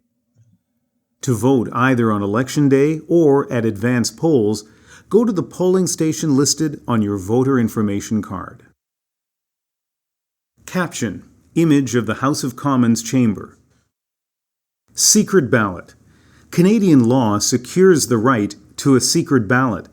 This means that no one can watch you vote, and no one should look at how you voted. You may choose to discuss how you voted with others, but no one, including family members, your employer, or union representative, has the right to insist that you tell them how you voted. Immediately after the polling stations close, election officers count the ballots, and the results are announced on radio and television and in the newspapers. After an election. Ordinarily, after an election, the leader of the political party with the most seats in the House of Commons is invited by the Governor-General to form the government. After being appointed by the Governor-General, the leader of this party becomes the Prime Minister. If the party in power holds at least half of the seats in the House of Commons, this is called a majority government. If the party in power holds less than half of the seats in the House of Commons, this is called a minority government. The Prime Minister and the party in power run the government as long as they have the support or confidence of the majority of the MPs. When the House of Commons votes on a major issue such as the budget, this is considered a matter of confidence. If a majority of the members of the House of Commons vote against a major government decision, the party in power is defeated, which usually results in the Prime Minister asking the Governor-General, on behalf of the sovereign, to call an election. The Prime Minister chooses the ministers of the Crown, most of them from among members of the House of Commons. Cabinet ministers are responsible for running the federal government departments. The Prime Minister and the Cabinet ministers are called the Cabinet, and they make important decisions about how the country is governed. They prepare the budget and propose most new laws. Their decisions can be questioned by all members of the House of Commons. The opposition party, with the most members of the House of Commons, is the official opposition, or Her Majesty's loyal opposition. The role of opposition parties is to peacefully oppose or try to improve government proposals. There are three major political parties currently represented in the House of Commons: the Conservative Party, Liberal Party, and New Democratic Party. Caption: Image of the House of Commons in session. Voting procedures during an election period. The following provides more information about voting in Canada. The Voter Information Card. Electors whose information is in the National Register of Electors will receive a Voter Information Card. This confirms that your name is on the voters list and states when and where you vote. If you do not receive a Voter Information Card, call your local elections office to ensure that you are on the voters list. If you do not have the number, call Elections Canada in Ottawa at 1-800-463-6868. If you cannot or do not wish to vote on Election Day, you can vote at the advance polls or by special ballot. The dates and location are on your voter information card. On Election Day, go to your polling station. The location is on your voter information card. Bring this card and proof of your identity and address to the polling station. To mark your ballot, mark an X in the circle next to the name of the candidate of your choice. Your vote is secret. You will be invited to go behind the screen to mark your ballot. Once marked, fold it and present it to the poll officials. At the ballot box, the poll official will tear off the ballot number and give your ballot back to you to deposit in the ballot box.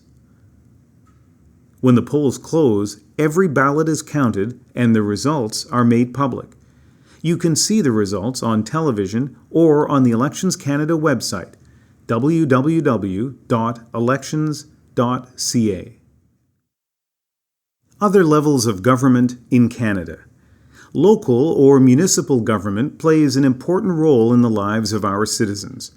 Municipal governments usually have a council that passes laws, called bylaws, that affect only the local community. The council usually includes a mayor or a reeve and councillors or aldermen.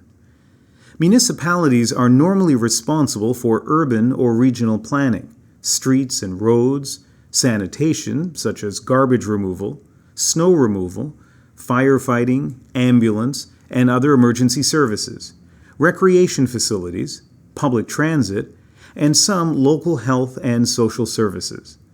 Most major urban centers have municipal police forces.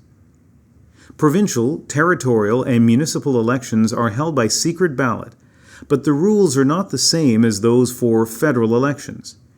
It is important to find out the rules for voting in provincial, territorial, and local elections so that you can exercise your right to vote. The First Nations have band chiefs and councillors who have major responsibilities on First Nations reserves, including housing, schools, and other services. There is a number of provincial, regional, and national Aboriginal organizations that are a voice for First Nations, Métis, and Inuit people in their relationships with the federal, provincial, and territorial governments. The following information will help you understand the differences between federal, provincial, and territorial and municipal levels of government. At the federal government level, the elected officials are called Members of Parliament, or MPs. Some responsibilities at this level of government include national defense, foreign policy, citizenship, policing, international trade, criminal justice, Aboriginal affairs, immigration, agriculture, environment. Of these examples, immigration, agriculture, and the environment are shared responsibilities with the provincial or territorial level of government. At the provincial or territorial government level, the elected officials are called one of the following titles, depending on the province or territory: members of the Legislative Assembly, or MLAs, members of the National Assembly, or MNAs, members of the Provincial Parliament, or MPPs, or members of the House of Assembly, or MHAs. Some responsibilities at this level of government include education, healthcare, natural resources, highways, policing in Ontario and Quebec, property, and civil rights. At the municipal or local government level, the elected officials are called councillors or aldermen, and the senior elected official is called a mayor or reeve. Some responsibilities at this level of government include social and community health, recycling programs, transportation and utilities, snow removal, policing, firefighting, emergency services. Caption: Image of the Provincial Assembly in Charlottetown, Prince Edward Island. How much do you know about your government? The following are some questions that you can use to test your knowledge about your government. At the federal government level, who is Canada's head of state? What is the name of the representative of the Queen of Canada, the Governor General? What is the name of the Prime Minister, the head of government? What is the name of the political party in power? What is the name of the leader of the opposition? What is the name of the party representing Her Majesty's loyal opposition? What are the names of the other opposition parties and leaders? Who is your Member of Parliament, or MP, in Ottawa? What is your federal electoral district called? At the provincial government level, who is the Lieutenant Governor, the representative of the Queen in your province? Who is your Premier or head of government? What is the name of the provincial party in power? What are the names of the provincial opposition parties and leaders? Who is your provincial representative?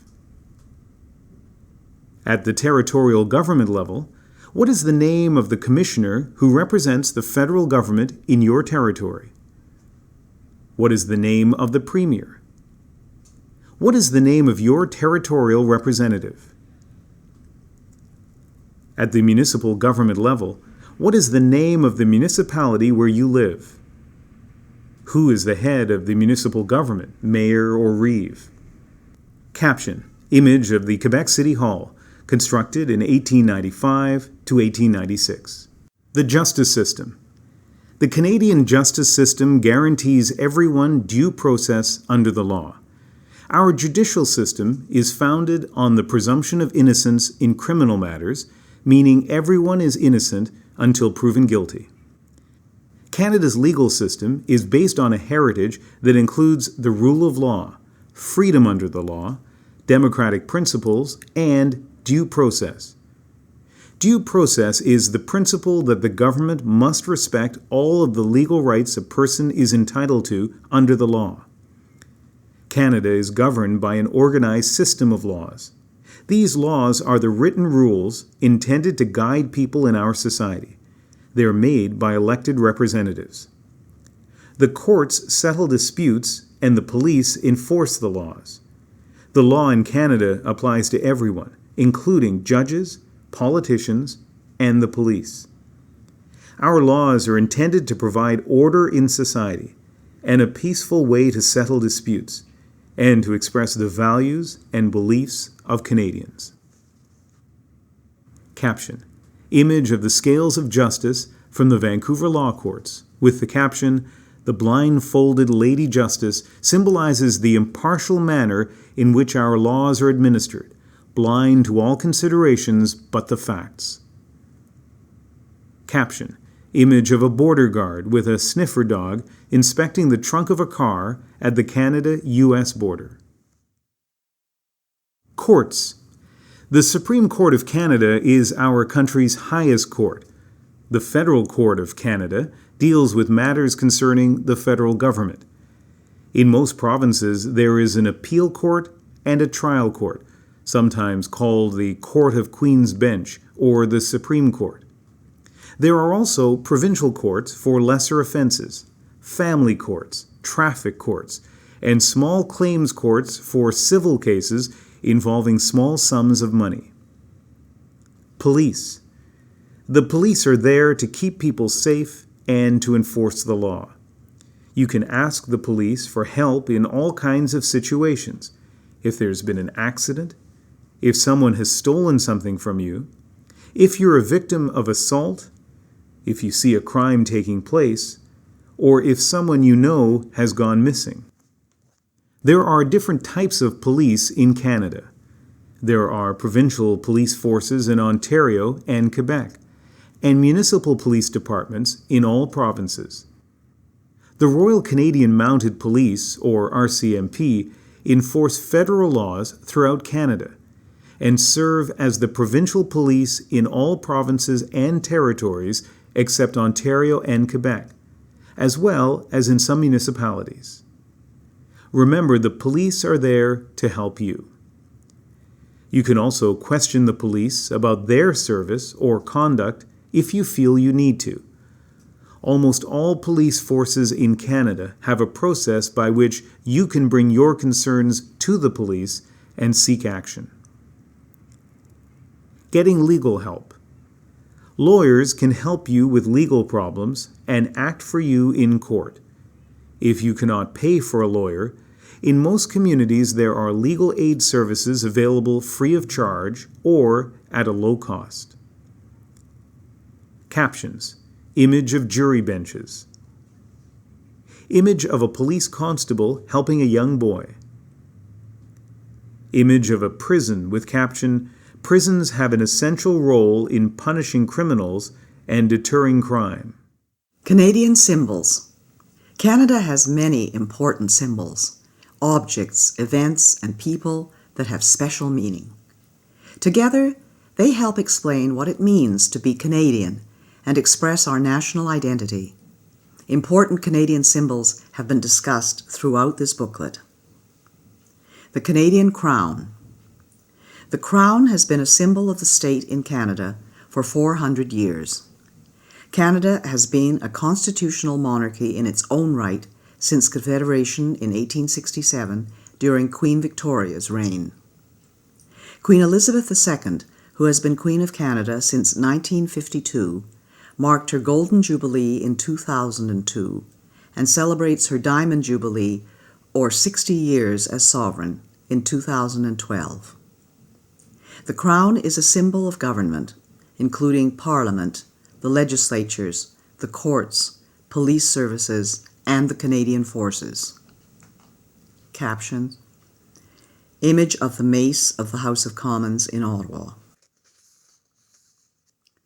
Flags in Canada.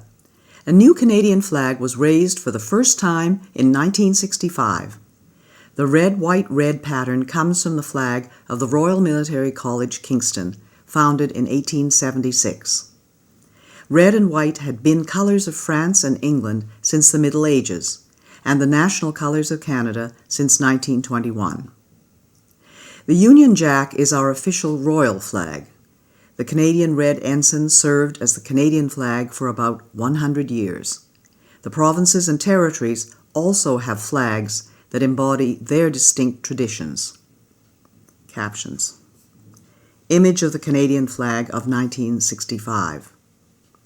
Image of the Canadian red ensign with caption, "The Canadian red ensign served as the national flag for 100 years and has been carried officially by veterans since 2005. The maple leaf. The maple leaf is Canada's best-known symbol.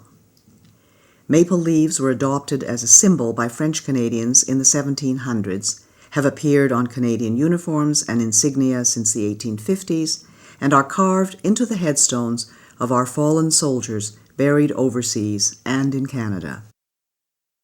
The fleur-de-lis. It is said that the lily flower, fleur-de-lis, was adopted by the French king in the year 496. It became the symbol of French royalty for more than 1,000 years, including the colony of New France. Revived at Confederation, the fleur-de-lis was included in the Canadian red ensign. In 1948, Quebec adopted its own flag, based on the cross and the fleur-de-lis. Coat of arms and motto. As an expression of national pride after the First World War, Canada adopted an official coat of arms and a national motto, A mare asquad mare, which in Latin means from sea to sea.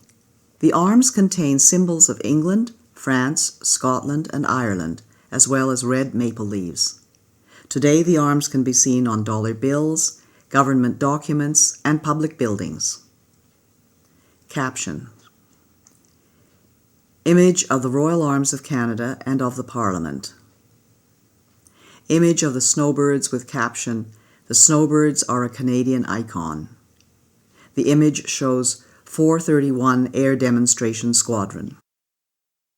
Parliament buildings. The towers, arches, sculptures, and stained glass of the Parliament buildings embody the French, English, and Aboriginal traditions and the Gothic Revival architecture popular in the time of Queen Victoria. The buildings were completed in the 1860s. The center block was destroyed by an accidental fire in 1916 and rebuilt in 1922. The library is the only part of the original building remaining. The Peace Tower was completed in 1927 in memory of the First World War. The memorial chamber within the tower contains the Books of Remembrance, in which are written the names of soldiers, sailors, and airmen who died serving Canada in wars or while on duty. The provincial legislatures are architectural treasures. The Quebec National Assembly is built in the French Second Empire style, while the legislatures of the other provinces are Baroque, Romanesque, and neoclassical, reflecting the Greco-Roman heritage of Western civilization in which democracy originated. Popular sports. Hockey is Canada's most popular spectator sport and is considered to be the national winter sport. Ice hockey was developed in Canada in the 1800s. The National Hockey League plays for the Championship Stanley Cup, donated by Lord Stanley, the Governor-General, in 1892. The Clarkson Cup, established in 2005 by Adrian Clarkson, the 26th Governor-General and the first of Asian origin, is awarded for women's hockey. Many young Canadians play hockey at school, in a hockey league, or on quiet streets, road hockey or street hockey, and are taken to the hockey rink by their parents. Canadian children have collected hockey cards for generations. Canadian football is the second most popular sport. Curling, an ice game introduced by Scottish pioneers, is popular. Lacrosse, an ancient sport first played by Aboriginals, is the official summer sport. Soccer has the most registered players of any game in Canada. Caption. Image of the Montreal Canadiens, Stanley Cup champions in 1978. The beaver. The beaver was adopted centuries ago as a symbol of the Hudson's Bay Company. It became an emblem of the Saint-Jean-Baptiste Society, a French-Canadian patriotic association in 1834, and was also adopted by other groups. This industrious rodent can be seen on the 5-cent coin, on the coats of arms of Saskatchewan and Alberta, and of cities such as Montreal and Toronto. Caption: Image of a beaver. Canada's official languages. English and French are the two official languages and are important symbols of identity. English speakers, Anglophones, and French speakers, Francophones, have lived together in partnership and creative tension for more than 300 years. You must have adequate knowledge of English or French to become a Canadian citizen. Adult applicants 55 years of age and over are exempted from this requirement. Parliament passed the Official Languages Act in 1969.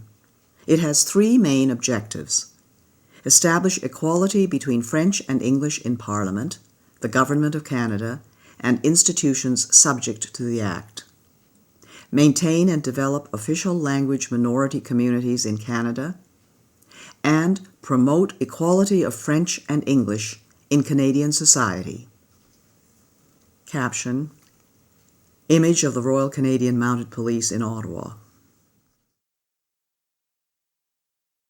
National Anthem. O Canada was proclaimed as the national anthem in 1980. It was first sung in Quebec City in 1880. French and English Canadians sing different words to the national anthem. O Canada, our home and native land, true patriot love in all thy sons command. With glowing hearts we see thee rise, the true north strong and free. From far and wide, O Canada, we stand on guard for thee. God keep our land, glorious and free.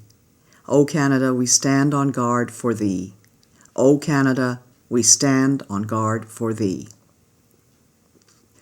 O Canada, terre de nos aïeux, ton front est ceint de fleurons glorieux, car ton bras sait porter l'épée, il sait porter la croix.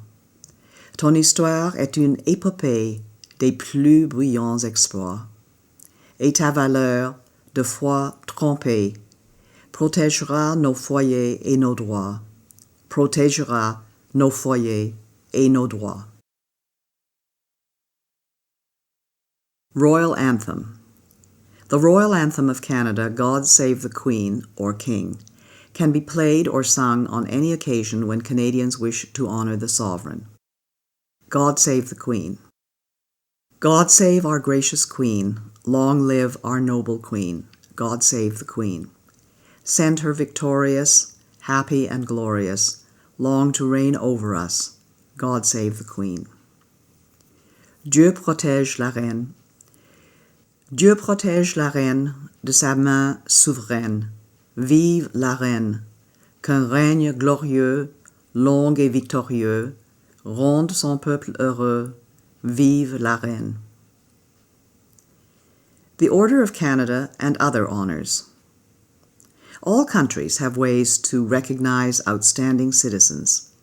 Official awards are called honors, consisting of orders, decorations, and medals. After using British honors for many years, Canada started its own honors system with the Order of Canada in 1967, the centennial of Confederation. If you know of fellow citizens who you think are worthy of recognition, you are welcome to nominate them.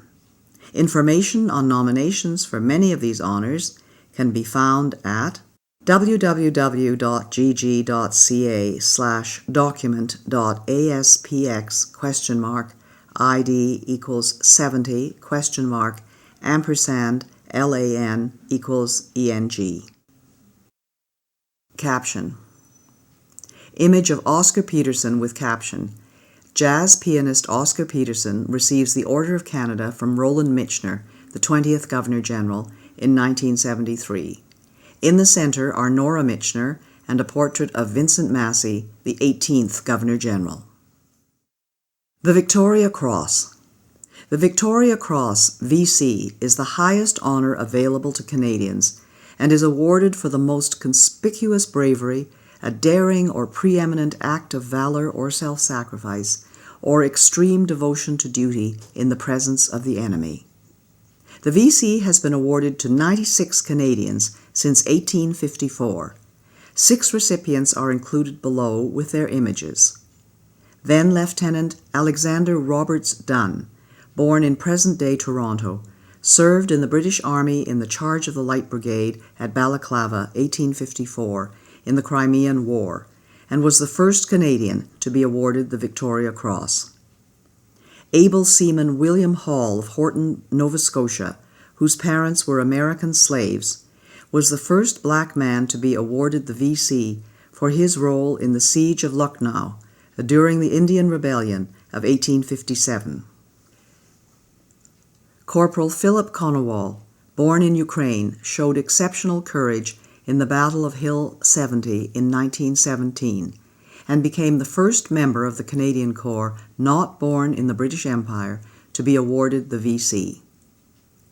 Flying ace Captain Billy Bishop, born in Owen Sound, Ontario, earned the VC in the Royal Flying Corps during the First World War and was later an honorary Air Marshal of the Royal Canadian Air Force. Captain Paul Triquet of Cabano, Quebec, earned the VC leading his men and a handful of tanks in the attack on Casa Berardi in Italy in 1943 during the Second World War, and was later a brigadier.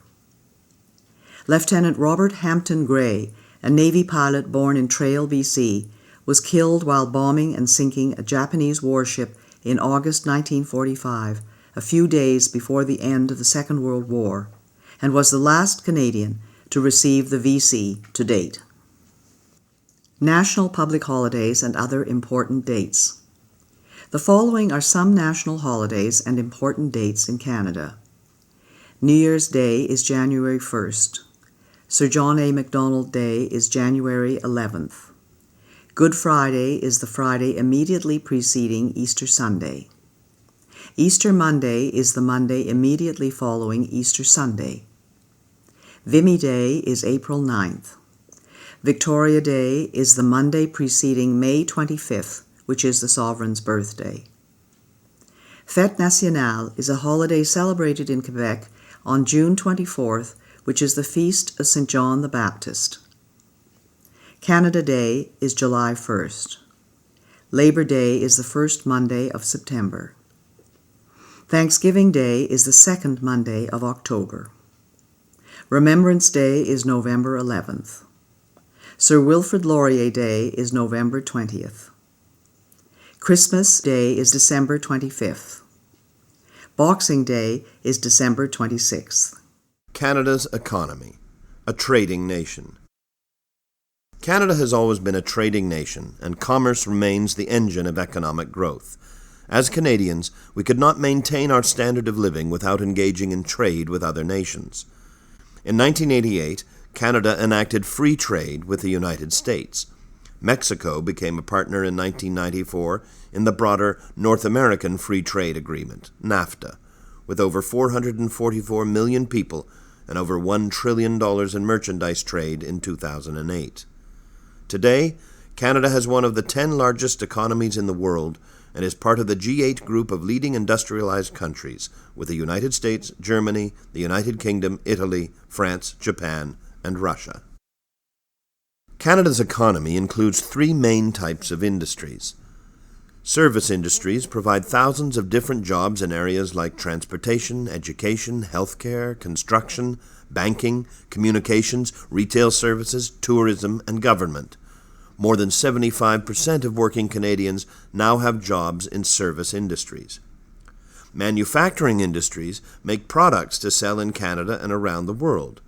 Manufactured products include paper, high-technology equipment, aerospace technology, automobiles, machinery, food, clothing, and many other goods. Our largest international trading partner is the United States. Natural resources industries include forestry, fishing, agriculture, mining, and energy. These industries have played an important part in the country's history and development. Today, the economy of many areas of the country still depends on developing natural resources, and a large percentage of Canada's exports are natural resources commodities.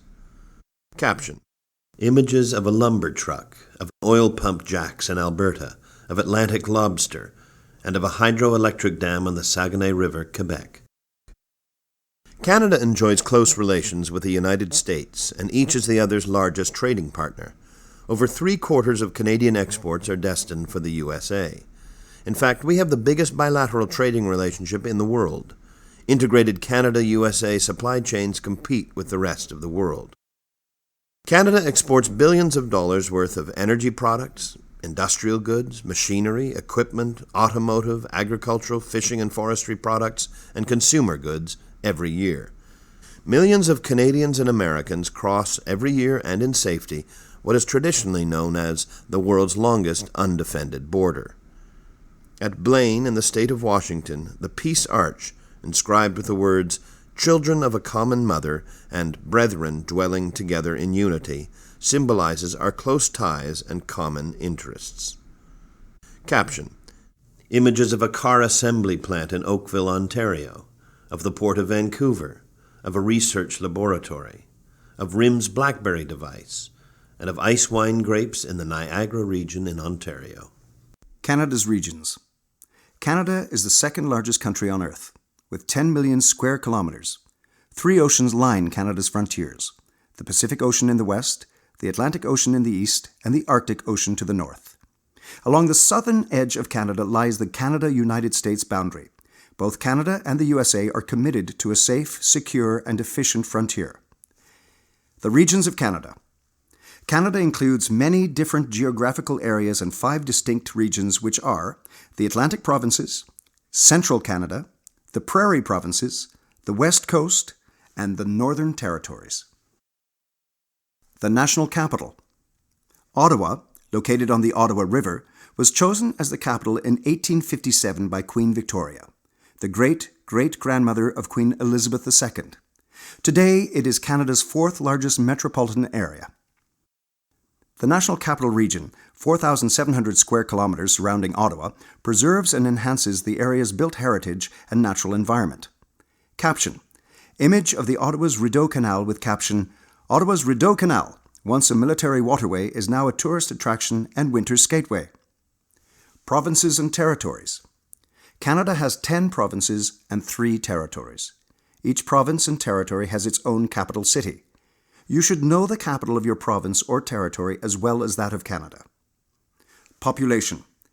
Canada has a population of about 34 million people. While the majority live in cities, Canadians also live in small towns, rural areas, and everywhere in between.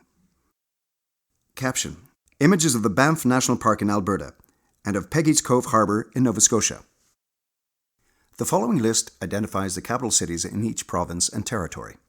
In the Atlantic provinces, St. John's is the capital of Newfoundland and Labrador. Charlottetown is the capital of Prince Edward Island. Halifax is the capital of Nova Scotia, and Fredericton is the capital of New Brunswick. In central Canada, Quebec City is the capital of Quebec. Toronto is the capital of Ontario. In the Prairie provinces, Winnipeg is the capital of Manitoba, Regina is the capital of Saskatchewan, and Edmonton is the capital of Alberta. On the west coast, Victoria is the capital of British Columbia. In the Northern Territories, Iqaluit is the capital of Nunavut. Yellowknife is the capital of the Northwest Territories, and Whitehorse is the capital of the Yukon Territory. The Atlantic Provinces.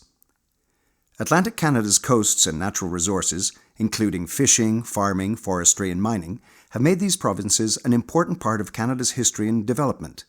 The Atlantic Ocean brings cool winters and cool, humid summers. Newfoundland and Labrador. Newfoundland and Labrador is the most easterly point in North America and has its own time zone. In addition to its natural beauty, the province has a unique heritage linked to the sea. The oldest colony of the British Empire and a strategic prize in Canada's early history, the province has long been known for its fisheries, coastal fishing villages, and distinct culture. Today, offshore oil and gas extraction contributes a substantial part of the economy. Labrador also has immense hydroelectric resources. Prince Edward Island. Prince Edward Island, PEI, is the smallest province, known for its beaches, red soil, and agriculture, especially potatoes. PEI is the birthplace of Confederation, connected to mainland Canada by one of the longest continuous multi-span bridges in the world, the Confederation Bridge. Anne of Green Gables, set in PEI by Lucy Maud Montgomery, is a much-loved story about the adventures of a little red-headed orphan girl. Nova Scotia. Nova Scotia is the most populous Atlantic province, with a rich history as the gateway to Canada. Known for the world's highest tides in the Bay of Fundy, the province's identity is linked to shipbuilding, fisheries, and shipping. As Canada's largest east coast port, deep water and ice-free, the capital, Halifax, has played an important role in Atlantic trade and defence and is home to Canada's largest naval base. Nova Scotia has a long history of coal mining, forestry, and agriculture. Today, there is also offshore oil and gas exploration. The province's Celtic and Gaelic traditions sustain a vibrant culture. Nova Scotia is home to over 700 annual festivals, including the spectacular military tattoo in Halifax. New Brunswick. Situated in the Appalachian Range, the province was founded by the United Empire Loyalists and has the second largest river system on North America's Atlantic coastline, the St. John River System. Forestry, agriculture, fisheries, mining, food processing, and tourism are the principal industries. St. John is the largest city, port, and manufacturing center. Moncton is the principal Francophone Acadian center, and Fredericton the historic capital. New Brunswick is the only officially bilingual province, and about one-third of the population lives and works in French. The province's pioneer Loyalist and French cultural heritage and history come alive in street festivals and traditional music. Central Canada. More than half the people in Canada live in cities and towns near the Great Lakes and the St. Lawrence River in southern Quebec and Ontario, known as Central Canada, and the industrial and manufacturing heartland. Southern Ontario and Quebec have cold winters and warm, humid summers. Together, Ontario and Quebec produce more than 3/4 of all Canadian manufactured goods. Quebec. Nearly 8 million people live in Quebec, the vast majority along or near the St. Lawrence River. More than 3/4 speak French as their first language. The resources of the Canadian Shield have helped Quebec to develop important industries, including forestry, energy, and mining. Quebec is Canada's main producer of pulp and paper. The province's huge supply of fresh water has made it Canada's largest producer of hydroelectricity. Quebecers are leaders in cutting-edge industries such as pharmaceuticals and aeronautics. Quebec films, music, literary works, and food have international stature, especially in La Francophonie, an association of French-speaking nations. Montreal, Canada's second-largest city and the second-largest mainly French-speaking city in the world after Paris, is famous for its cultural diversity. Ontario.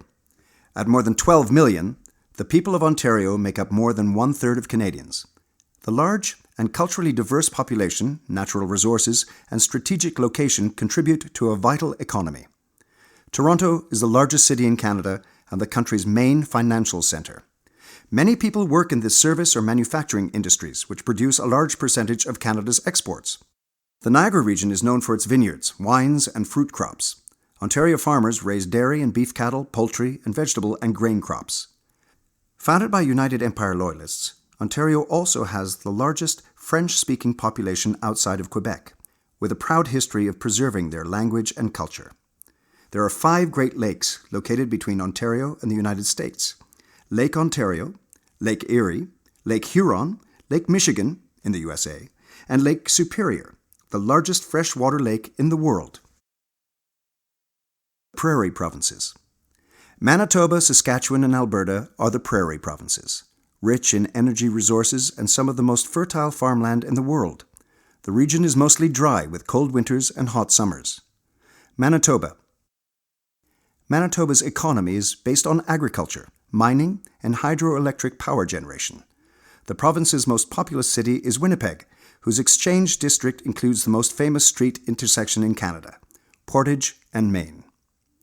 Winnipeg's French Quarter, Saint-Boniface, has Western Canada's largest Francophone community at 45,000 people. Manitoba is also an important centre of Ukrainian culture, with 14% reporting Ukrainian origins, and the largest Aboriginal population of any province at over 15%. Saskatchewan. Saskatchewan, once known as the breadbasket of the world and the wheat province, has 40% of the arable land in Canada and is the country's largest producer of grains and oilseeds. It also boasts the world's richest deposits of uranium and potash used in fertilizer and produces oil and natural gas. Regina, the capital, is home to the Training Academy of the Royal Canadian Mounted Police.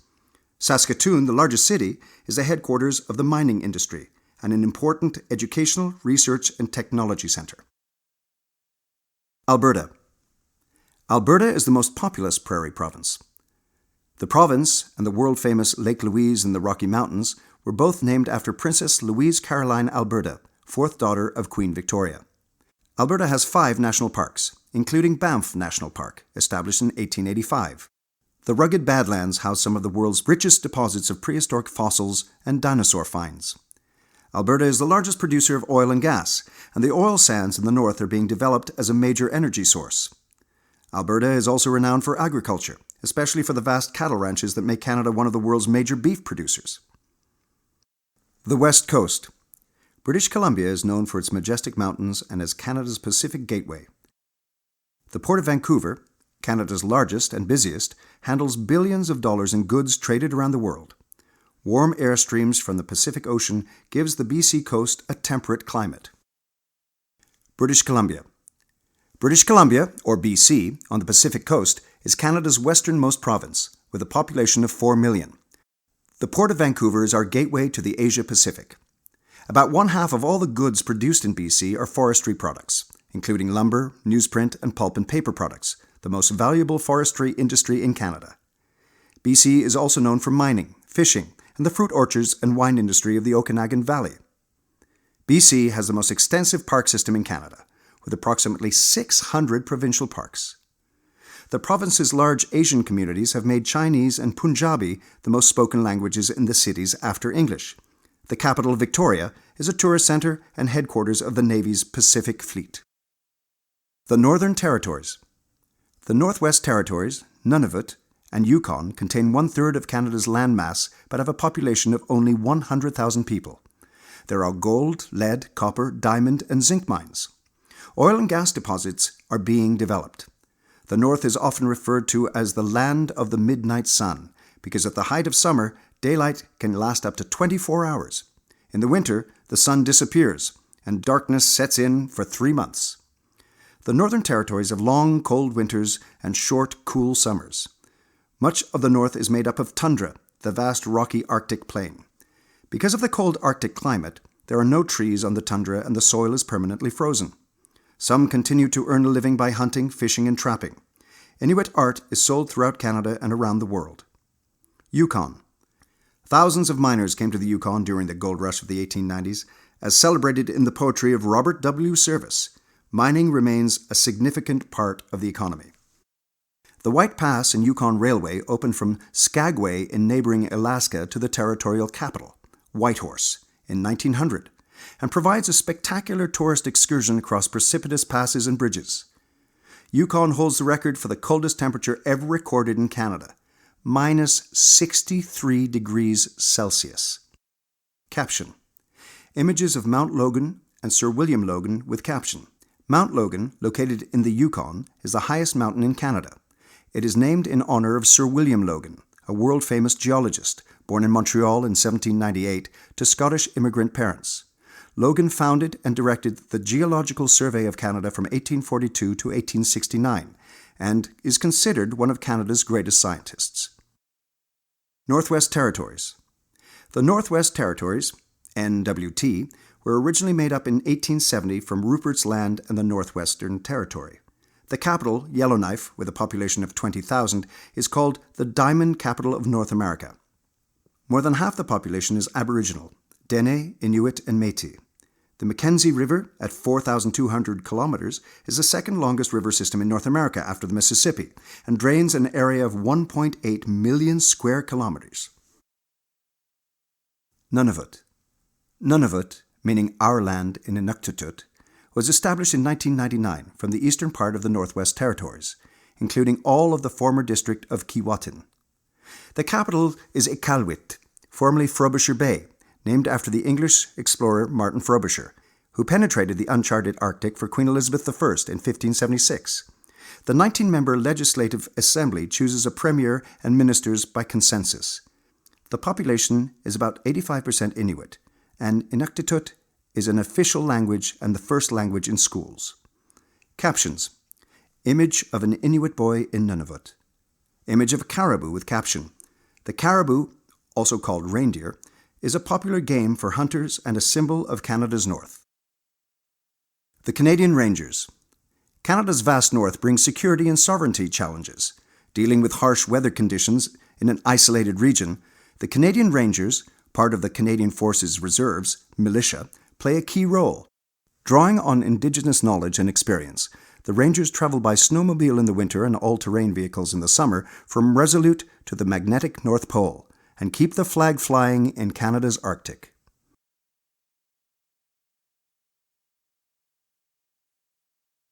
Study questions. One of the basic requirements of citizenship is to demonstrate that you have adequate knowledge of Canada. The Citizenship Test is used to assess your knowledge of Canada and the rights and responsibilities of being a citizen in Canada. All the Citizenship Test questions are based on information provided in this study guide. You will be asked about facts and ideas presented in the guide. The following questions are similar to the questions that are found on the Citizenship Test. Use these questions to prepare for your test. All the answers can be found in this study guide. What are the 3 responsibilities of citizenship? A. Being loyal to Canada, recycling newspapers, serving in the Navy, Army, or Air Force. B. Obeying the law, taking responsibility for oneself and one's family, serving on a jury. C. Learning both official languages, voting in elections, belonging to a union. D. Buying Canadian products, owning your own business, using less water. The correct answer is B. Obeying the law, taking responsibility for oneself and one's family, serving on a jury. What is the meaning of the Remembrance Day poppy? A. To remember our sovereign, Queen Elizabeth II. B. To celebrate Confederation. C. To honor prime ministers who have died. D. To remember the sacrifice of Canadians who have served or died in wars up to the present day. The correct answer is D. To remember the sacrifice of Canadians who have served or died in wars up to the present day. 3. How are members of Parliament chosen? A. They are appointed by the United Nations. B. They are chosen by the provincial premiers. C. They are elected by voters in their local constituency or riding. D. They are elected by landowners and police chiefs. The correct answer is C. They are elected by voters in their local constituency or riding. Other study questions. The following are some other study questions that you can use to prepare for the citizenship test. Name 2 key documents that contain our rights and freedoms. Identify 4 rights that Canadians enjoy. Name 4 fundamental freedoms that Canadians enjoy. What is meant by the equality of women and men? What are some examples of taking responsibility for yourself and your family? Who were the founding peoples of Canada? Who are the Métis? What does the word Inuit mean? What is meant by the term responsible government? Who was Sir Louis Hippolyte Lafontaine? What did the Canadian Pacific Railway symbolize? What does Confederation mean? What is the significance of the discovery of insulin by Sir Frederick Banting and Charles Best? What does it mean to say that Canada is a constitutional monarchy? What are the three branches of government? What is the difference between the role of the Queen and that of the Prime Minister? What is the highest honour that Canadians can receive? When you go to vote on election day, what do you do? Who is entitled to vote in Canadian federal elections? In Canada, are you obliged to tell other people how you voted? After an election, which party forms the government?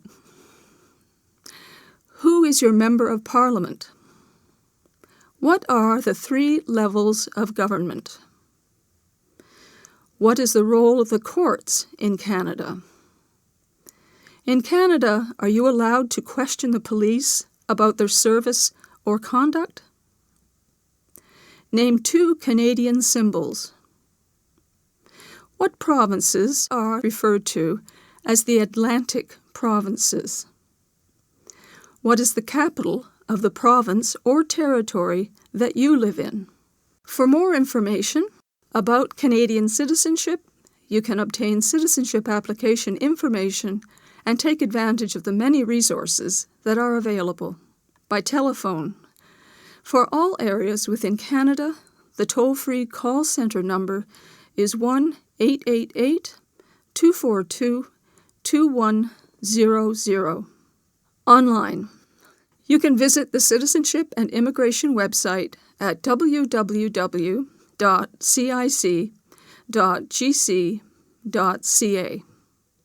Discover Canada can be downloaded from this website. Citizenship classes. To obtain more information about citizenship classes, contact schools and colleges in your area. Go to your local library or community centre. Contact local settlement agencies or ethnocultural associations. For more information about Canada, ask a librarian to help you find books and videos about Canada. You could begin by asking for these books. The Canada Yearbook, published by Statistics Canada. Canada, a Portrait, published by Statistics Canada. How Canadians Govern Themselves, by Eugene Forsey. It can be found online at the Library of Parliament at www.parl.gc.ca.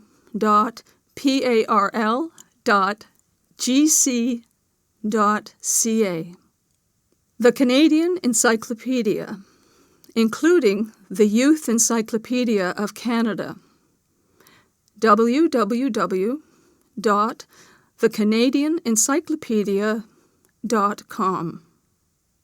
The Story of Canada, written by Janet Lunn and Christopher Moore, published by Leicester Publishing Limited. Symbols of Canada, published by Canadian Heritage. A Crown of Maples, published by Canadian Heritage. Canada, A People's History, Canadian Broadcasting Corporation. Canada's History, published by Canada's National History Society. Kayak, Canada's history magazine for kids, published by Canada's National History Society. For more information about federal programs and services, you can obtain information about Canada by telephone or on the Internet. By telephone, call toll-free 1-800-O-CANADA, 1-800-622-6232, or 1-800-465-7735 TTY. Internet. The Government of Canada website contains information about many government programs and services. It can be found at www.canada.gc.ca. The following are other websites of interest that provide information on topics found in this guide. Websites about Canada. The Crown and Governor-General, www.gg.ca. Canadian Heritage, www.pch.gc.ca.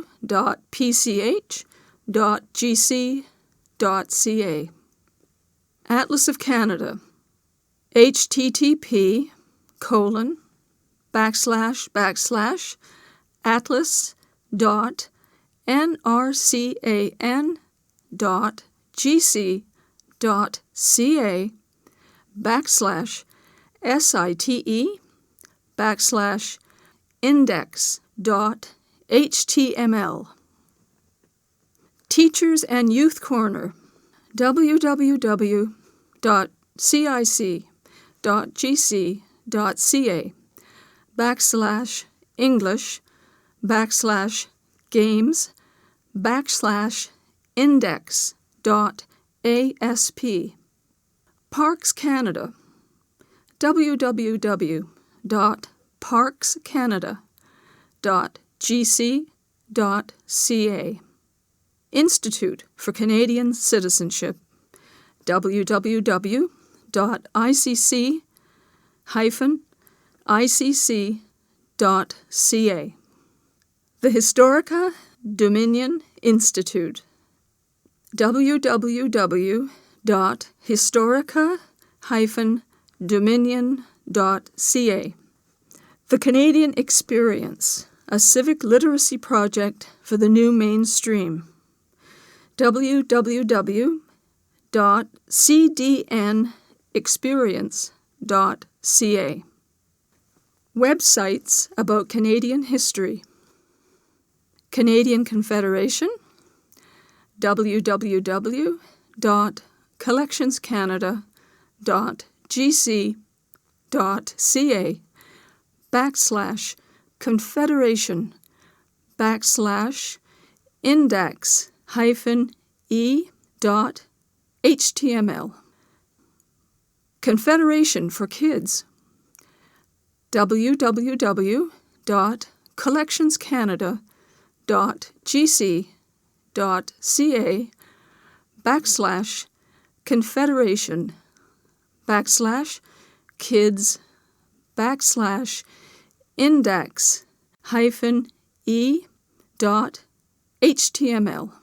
First Among Equals, the Prime Minister in Canadian Life and Politics, www.collectionscanada.gc.ca/Prime Ministers. Virtual Museum of Canada, www.virtualmuseum.ca. Canadian War Museum, www.warmuseum.ca. Canadian Black History, www.cic.gc.ca/English/Games/Main.asp. Websites about military history and remembrance. A Day of Remembrance, www.vac-history.gc.ca/other/remember/dayremembrance.pdf. Heroes and Poppies, An Introduction to Remembrance, available in hard copy version only. Order at https://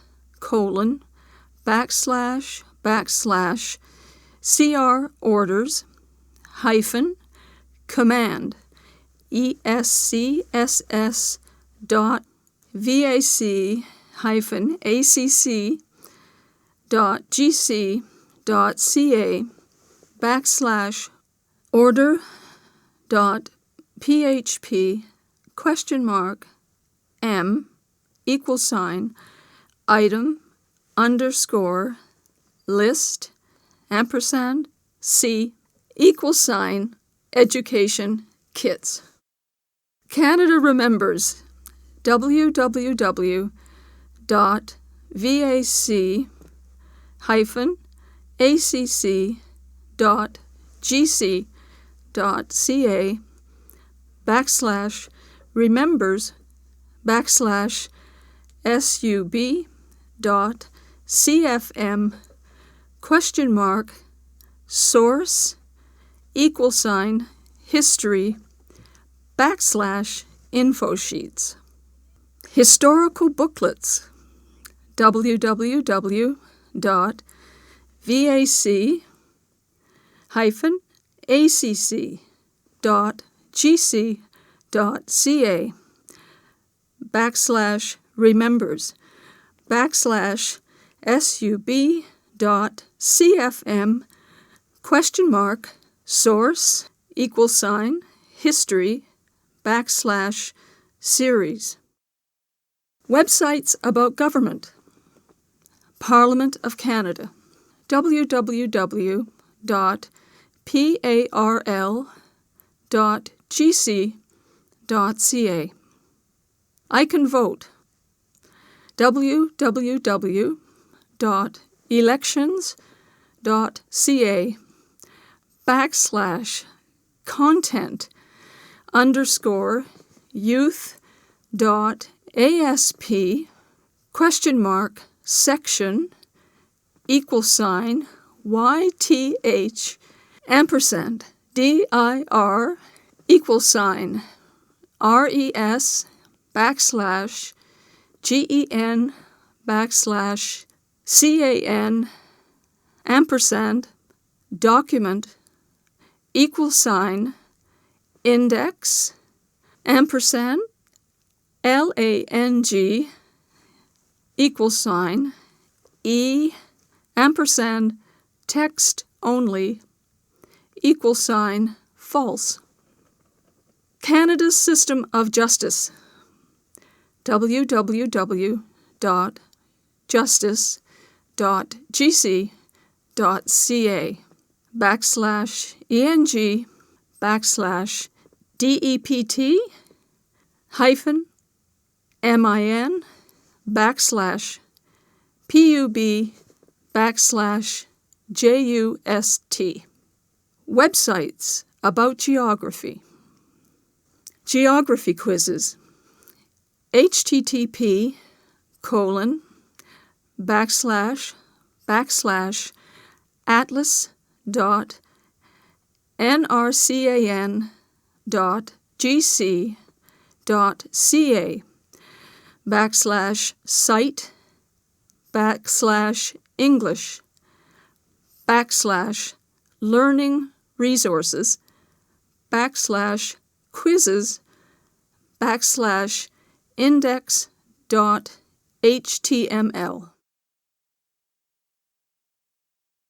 Websites about creating a greener Canada.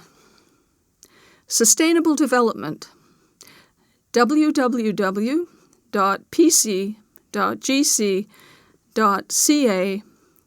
backslash docs backslash PC backslash STRAT backslash SDD hyphen SDS hyphen 2007 backslash index underscore E.ASP. Being energy efficient. www.nrcan.gc.ca backslash ENEENE backslash EFF/index-eng.php. Websites about getting involved. Volunteer Canada, www.volunteer.ca. Volunteer opportunities related to the environment. www.EN&N=0FD21F B8-1.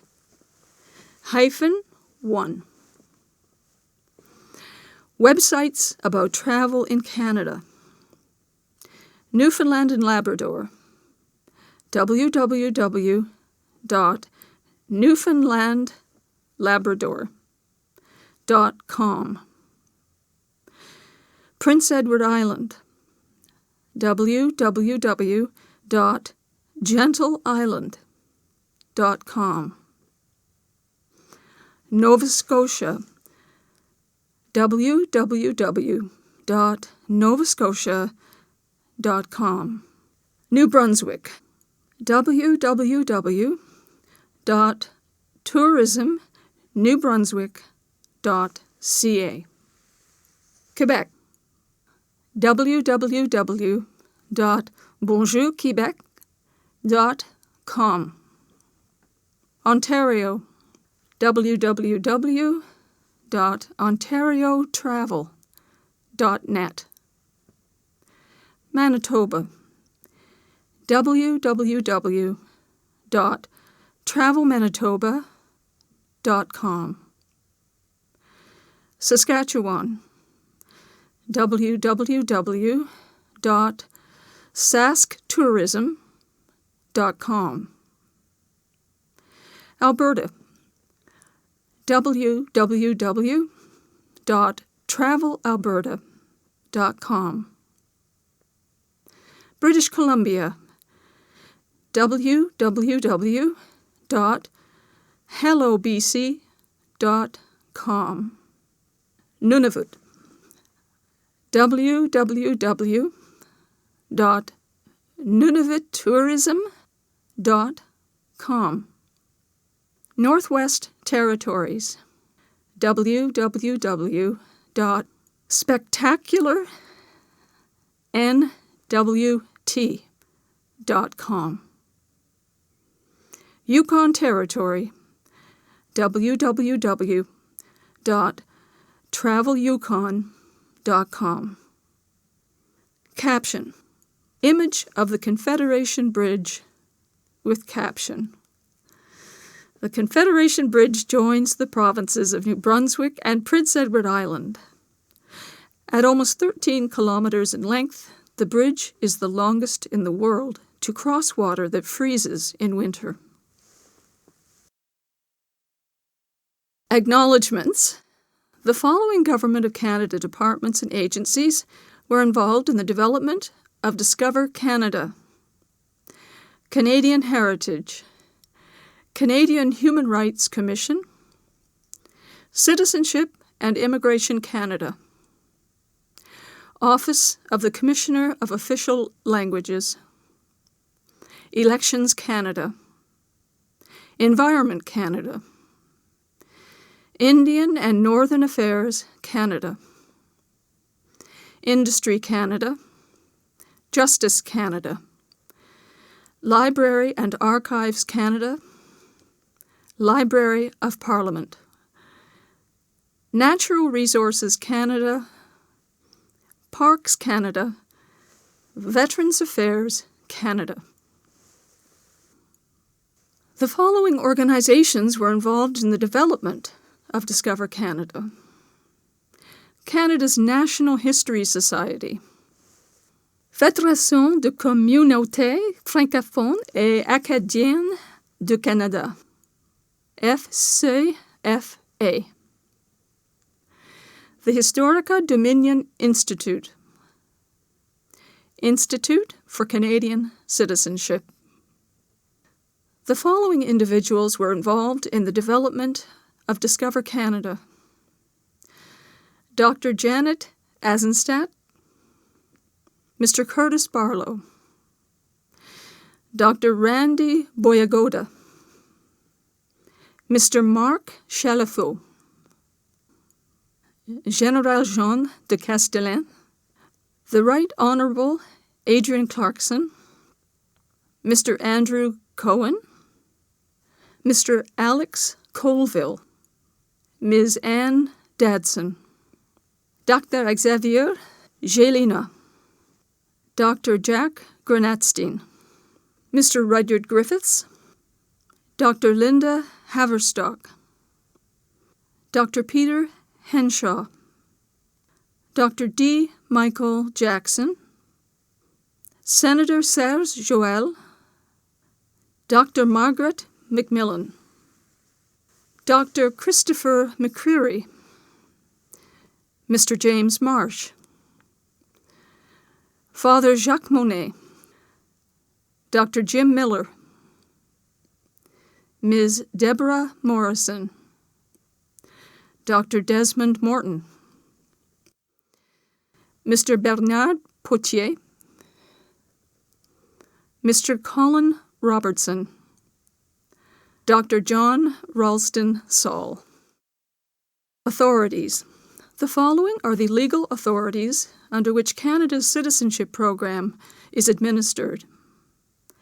Section 5 of the Citizenship Act. Section 5, subsection 1. The Minister shall grant citizenship to any person who has an adequate knowledge of Canada and the responsibilities and privileges of citizenship. Section 15 of the Citizenship Regulations. Knowledge of Canada and citizenship criteria. Section 15, subsection 1. A person is considered to have an adequate knowledge of Canada if they demonstrate, based on their responses to questions prepared by the Minister, that they know the national symbols of Canada and have a general understanding of the following subjects. A. The chief characteristics of Canadian political and military history. B. The chief characteristics of Canadian social and cultural history. C. The chief characteristics of Canadian physical and political geography. D. The chief characteristics of the Canadian system of government as a constitutional monarchy. And E. Characteristics of Canada other than those referred to in paragraphs A to D. Section 15, subsection 2.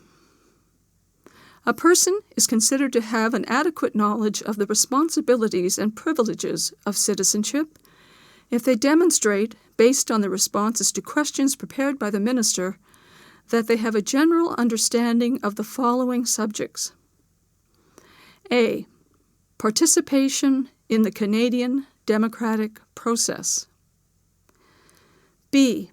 Participation in Canadian society, including volunteerism, respect for the environment, and the protection of Canada's natural, cultural, and architectural heritage.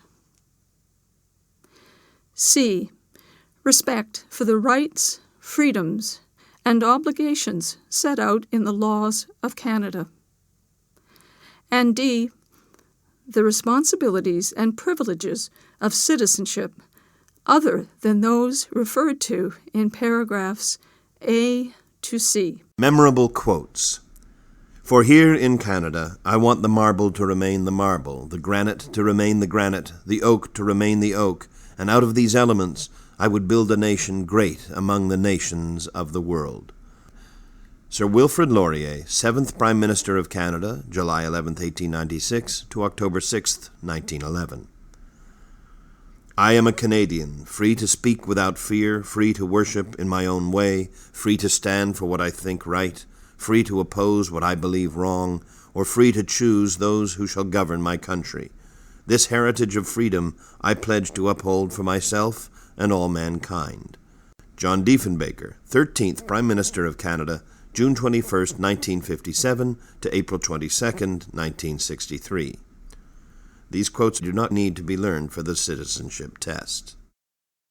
Caption: Image of Team Canada who won the gold medal in men's hockey during the 2010 Winter Olympics in Vancouver.